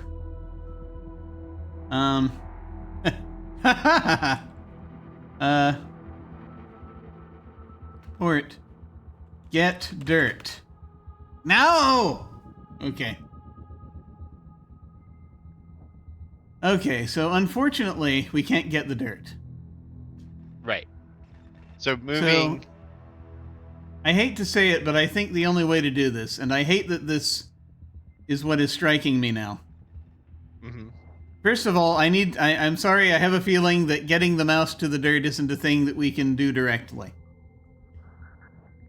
My thought was, though, to put one of the, if we put the disc here on the floor, that the mouse will, in the act of picking up the dirt, roll over the disc. Okay. And transport to wherever the other disc is, which I'm thinking would be the cage. Okay. If we would like to try that. Sure. Okay. I'm gonna restore us back there. I'm gonna go ahead and go into the cage area, into the zoo, and the nesting cage. Okay, so we're going into the zoo. This is a port to starboard corridor lined with small cages. The bars on the cages are bands of force, detectable only by the slight shimmer they produce in the air. They are non-working on most of the cages. A few cages are still on and contain the dried-up carcasses of strange animals. And I believe the ants are to starboard. nesting cage. The force projectors here aren't working, but the cage is nonetheless inhabited by many small creatures who resemble crosses between a rat and an ant. They are multi-legged with chitinous shells and pincers around their mouths, but they have long rat-like tails and sparse tufts of hair. Chitin and hair. Some of them are armed with tiny spears and walk precariously on their hind legs. In one corner is a very large mud and stick nest. The nest is constructed of all sorts of odds and ends, including a red rod. The rod is embedded in the mud near one of the entrances of the nest. Put red disc in nest, maybe? Done.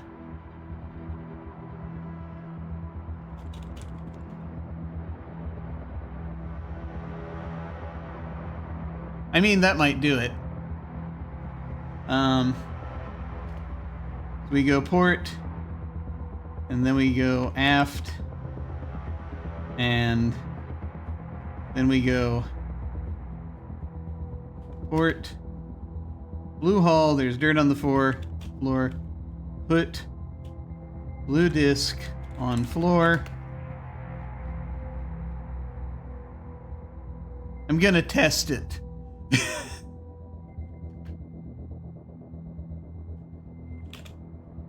Just kind of to see if... Yeah. Nothing happens. Dang it. Okay. I think I just need to... I don't think putting it in the nest did anything. It's interesting to see you can put things in the nest. Right?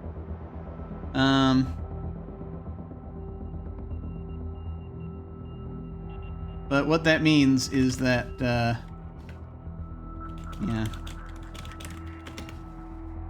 It just needs to be here, I think. Alright.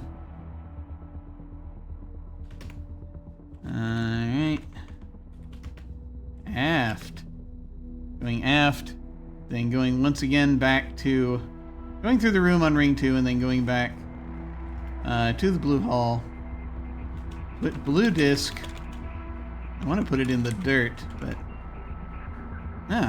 It drops to the ground, almost an inaudible click. And unfortunately, now we have to wait. That is the only problem.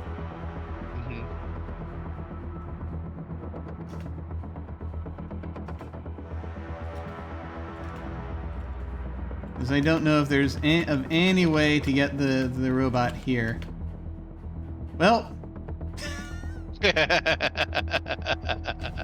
out of air. The robot did not come to help us. So that wasn't it. If there were only a way to lure the robot there. I can't think of anything. Yes. All right. I don't think teleporting and the ants are what we have to do. So let's go back into the ant room. Okay. And figure out what we have. Okay. Yeah, sure. The original plan. Yes, we can do that. Yeah, the original plan. What this is going to prove to us is it's what we should have done first. That's fair. Very fair. The first thoughts are usually correct. More often than not. Well, we got close. Have we tried to make a mess for the robot to come conquer? Sort of. Making a mess deliberately. Yeah, it's been hard. We haven't figured it out. Yeah, we are. Inherently. First thought, shoot globe. Yeah. Yeah, that's true. That was successful. That wasn't the first thought, though. But it was successful. Let me go back in and restart this. Okay.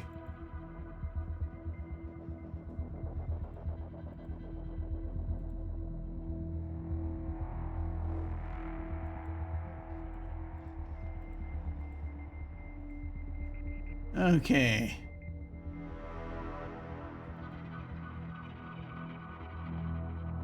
Well, back to this. Let's see. Restore.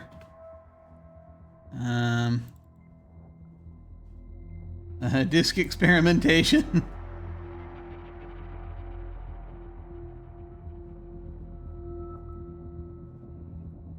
Okay.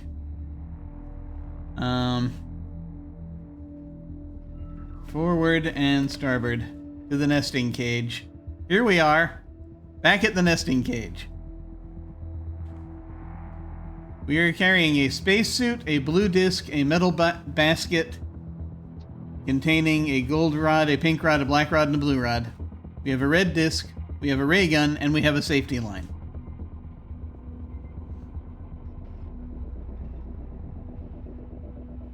Okay. So let's try putting or throwing things into the nest. Okay. What do we want to put in the nest?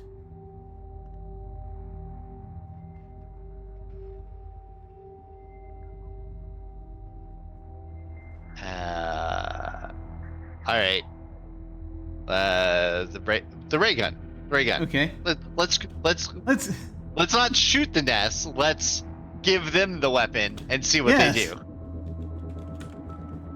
Maybe they'll destroy each other. Yeah. Put gun in nest. Done. Okay. Nope. Wait. Look at nest. Enter nest. Can we get the gun back? Get gun. As you reach for the ray gun, a rat ant pokes its head out of the nest and snaps at you with its needle-sharp mandibles. You draw back just in time. Okay. All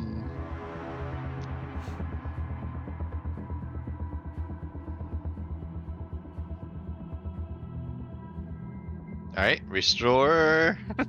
Okie doke.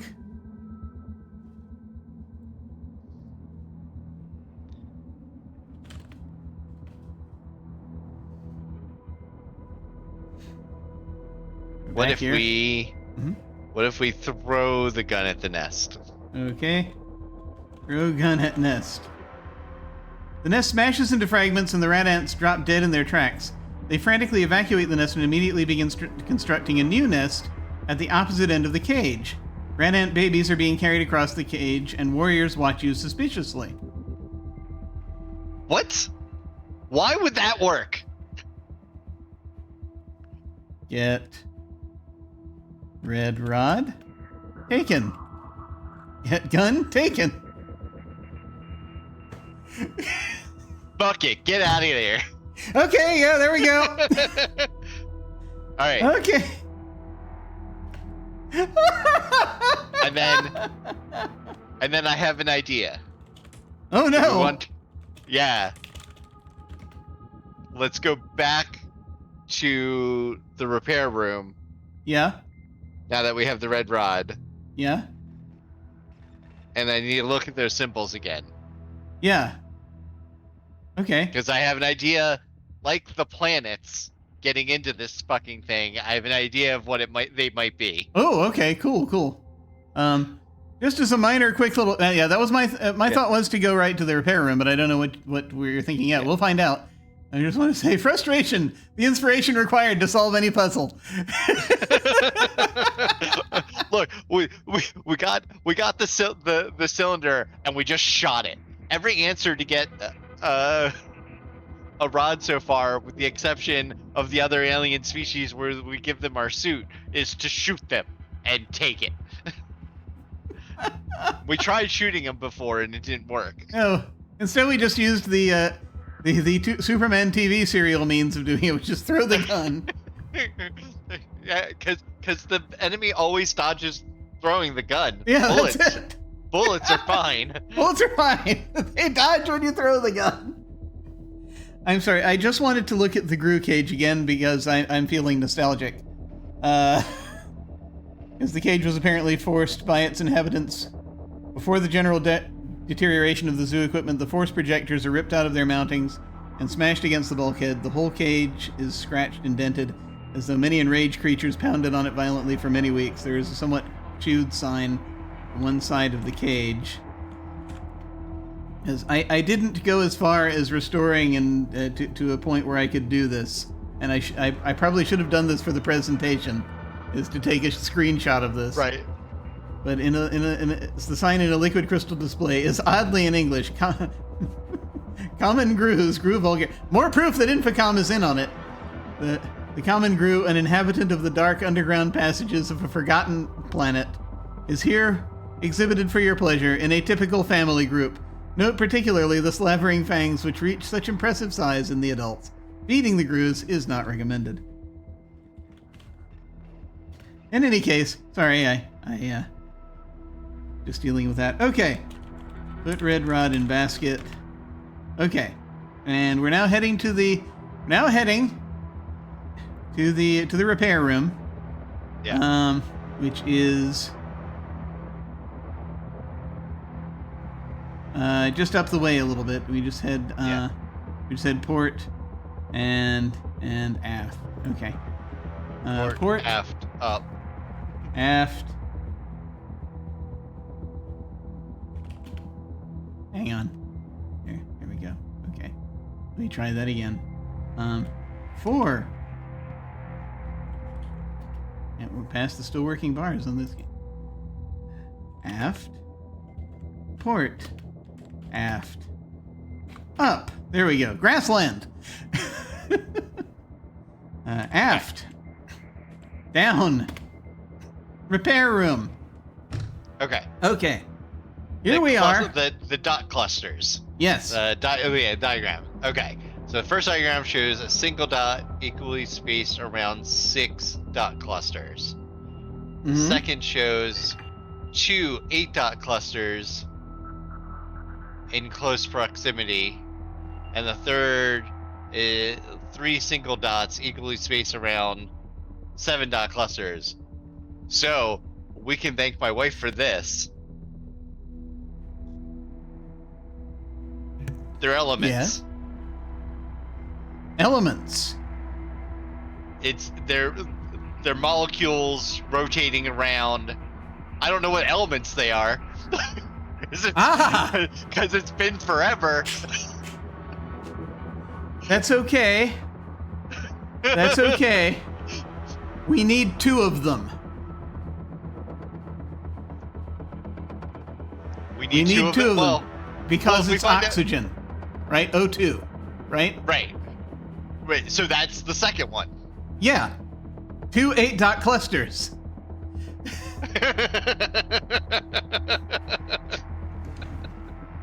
We can give that a try. I've literally, for months now, I've been listening to my wife complain about.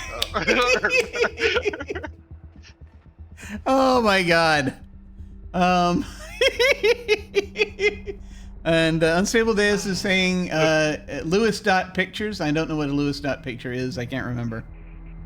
Is that I have the internet. But saying that 7 is carbon. So first 4 single. I bet you it's the second. I bet you it's the second one. But yeah. Yeah, so let's put the red rod, save it, and then put the red rod in. All right. Save! Repair ROM. Red rod. Put red rod. Red rod. In. Red rod. Red rod. In second red slot. Right. You hear the red rod disappears into the slot. You hear a subdued hum of machinery coming to life. That might be it. Maybe we gave us oxygen. Maybe. Oh, you know what? Since we just did it, just wait until we die. Yeah. Or don't. I mean, we don't have long. Move 310. If we get to 320, we're good. Okay. This is the first time it's reacted, but that might just be because we put a red rod in. Oh god. carbon. If 7 is carbon, then that could be no, 3 single dots.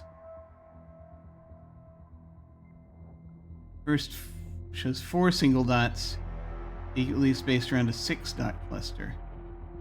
Oh God. Okay. I'm gonna wait. Wait, 293. Wait, 297. Wait, 301. Wait, 305. Wait, 309. 313. 317. 321. 323. The air seems a bit better, but it is still quite hard to breathe. It's better. It's slowly becoming... Well, it's a big freaking generation ship, right? Yeah. That's it. That was it. We did it.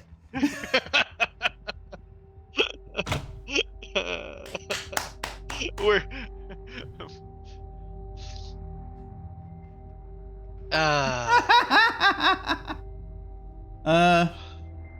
Did you find Lewis dot pictures? I've been looking at them. None of them help. Oh, okay. At least, I mean, like, they help, but like none of them help clearly enough. But that must have been it. The two identical, the two 8-dot clusters, because all we wanted was oxygen, so O2. Yeah. So, or 2 parts oxygen.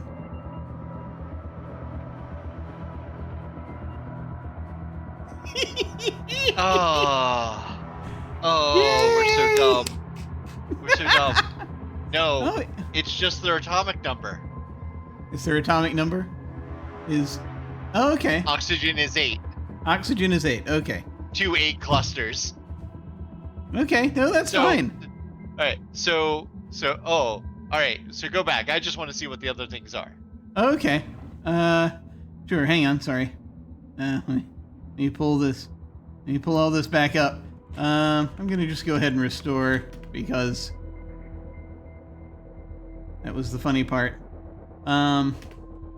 Okay. All of this could have been resolved if we just brought up a periodic table of elements. Yeah, probably. It's fine. So its first diagram is 4 single dots equally spaced around a 6-dot cluster. The second is 2 8-dot clusters in close proximity. The third has 3 single dots equally spaced around a 7-dot cluster. So the second one is O2. Second one is oxygen. What are the other elements? Right. So what's one of them? 6-dot 3 diagrams. cluster. So 6-dot cluster should be carbon. Okay. So 6 is carbon. And what's 7? 7 is nitrogen. Okay. The 4 single dots equally spaced around a 6-dot cluster. 4 carbon, single dots? Yeah. So it's carbon and hydrogen. Hydrogen, right? yeah. But yeah, a single dot, yeah, it's so... Yeah. Yeah, hydrogen's first. I remember that hydrogen's first. So what, So it's 4, wait. Hydrogen, 4 hydrogen, 1 carbon. Carbon hydroxide? No, that's wrong. Hydroxide would involve oxygen. Carbon and 4 hydrogens? I don't know what that makes. And the third has 3 single dots spaced around a 7-dot cluster, which it's methane. is... Ah, okay. And the third has 3 single dots equally spaced around a 7-dot cluster. Oh yeah, CH4 is methane. Okay, yeah. And so then the 7-dot cluster you said is nitrogen? Yeah. And so that would be nitrogen and 3 hydrogens.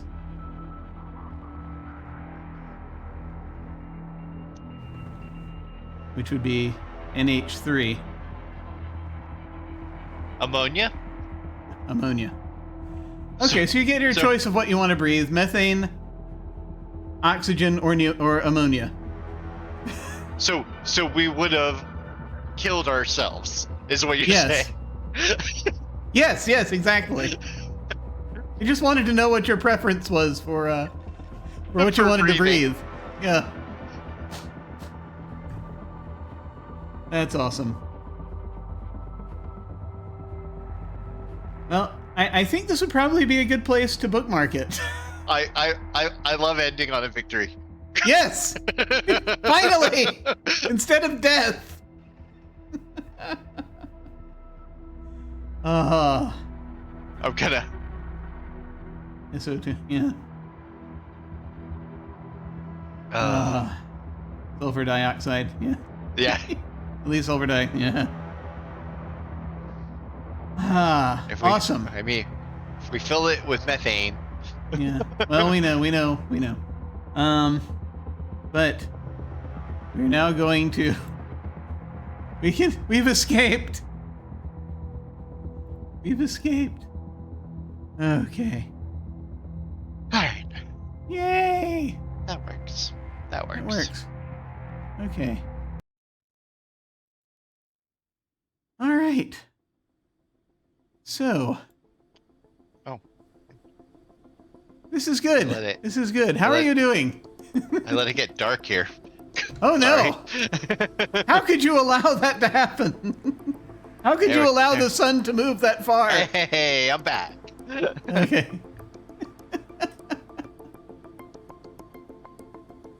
What, darkness? How did you allow that? So you need. So you had to go and put in the yellow rod. Yeah. I had to go put in the yellow rod. Yeah. Where? Okay. Understandable. Okay. Excellent. That's good. I'm so glad we figured that out. Yeah. We got there. We made it. And so I don't think it's all foolish that we didn't think immediately of the atomic number necessarily. It's just, No. But when I brought oxygen up, it literally had its little fucking rectangle from the periodic table that had an 8 above it, and I was oh, we're idiots. I mean, it's fair enough. Yeah, I mean, that's the thing is that I thought for a while back there was something I was like, should we look at a periodic table? But I can't remember. I don't think it was for this. That's the only thing. But once you mentioned that they're elements, that's when it just sort of clicked for me. O2 is oxygen. So that worked. Excellent. Yay! And we figured it out together. Yay. Very cool. Very cool. Any other thoughts about this game today? I'm glad to know that like the introduction of just us into this station are what will kill everything currently living here. Like I assume the not unicorns and the ferret people or whatever they are and the ants we're all about to die in a few turns if it wasn't for our quick thinking. Yes, clearly. That was what was happening. We clearly have rescued everyone, and we deserve medals. And unfortunately, the civilization is probably no longer alive that that wanted to give them to us. I don't know. Well, you meet somebody when you die. You wake up on their table. Right. There's someone there. Okay. So, that's about it. Have you got anything going on you wanted to talk about, or anything else you wanted to mention before we dive off? No. No, I think I'm good right now. Cool. Excellent. Well, let's see. What do I have to mention? It is, today is Thursday, so, tomorrow, Friday, I'm going to be at a local con. I'm going to be at Mythic Con, that evening, running 1 year hence.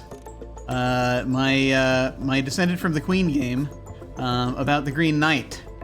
You're basically playing folks going to meet the Green Knight at the Green Chapel because you have accepted the challenge to do so,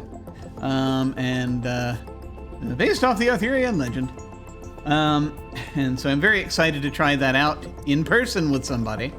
And so hopefully folks will be signing up for that. I haven't gotten any sign-ups yet, but it's a new indie game, so I kind of expect that's more of an on-the-day thing. Just using the mechanics of For the Queen. So I'm very excited to see where that goes.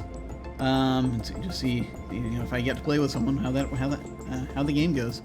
I have physical cards. I have physical cards I can use. So that'll be great.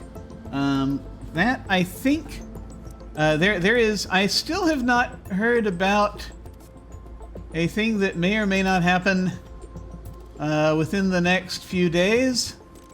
So unfortunately, I have nothing to announce about that. We'll figure it out eventually. And either a thing will happen or a thing will not happen. And if it does happen, I will mention it on social media. But no big deal if it does not. A lot of folks are there. There's a lot going on. Let's see. But then after that, hopefully on Tuesday, if Hollow is back from going off being a vampire, which is what he's doing right now. He's off in Vegas being a vampire. Then he will be back on Tuesday running our game of Nine Fox Gambit, our dystopian military sci-fi game, and I'm excited to get back into that. He's here being a vampire? Yes, he's where you are being a vampire, just so you'll know. There are vampires in your city right now. I think you should know that. Wait, just so you're aware. I was just looking into joining some of them like a couple weeks ago. My roommate. I mean, they've got an event going there. Yeah. They've got an event going on this weekend. And if you like, I will let you know more about. I will let you know more. I would love it. However, I'm not going to do it. So. Oh, okay. Well, just putting that out there. You're in the same city as another friend of mine who that I've also streamed with. Which, and they actually live there, so you never know. Yeah. But it's the delightfully cheery game of Nine Fox Gambit. Yes. It's really more sort of a neo-noir thriller it's becoming lately, as we discover new and horrible things. And we lost one of the PCs last time. He went nuts and killed both himself and the person he was interrogating, and by venting the causing the ship to vent the area they were in into space. Yes, gum is the answer. Gum. Just chew the gum and you won't have to worry about anything ever again. Because the gum that's going around in that game is causing people to become heretics, and we must find them. But in any case, I think that's about all we've got. I've got on my calendar for the next little bit, and so hopefully that will be all that I have coming up right now immediately, and more later. We've got stuff in the works. We've got another game coming up that I don't know if it'll be going by the time, but it probably won't be in full swing by the time you see us again, if we're back in 2 weeks doing this. So you'll probably see us doing this again, hopefully, before we get to the other game that's coming up. That'll be Bookhounds of London, which will be run by Pope, and yes, who is playing Duncan, who, as you said, is is going to watch. Yeah, for the VOD's available. It's Duncan was a good character. I agree. But in the oh my meantime, gosh. yeah. Yes, puppy. Food is coming. Okay, right. Well, Lucci has a young hound that needs to be seen to. So we're going to go ahead and head out. We'll probably go say hi to someone. Feel free to say hi with us if you are so inclined. In the meantime, thank you all very much for watching. Take care, and we will see you all of a sudden. Farewell. Bye.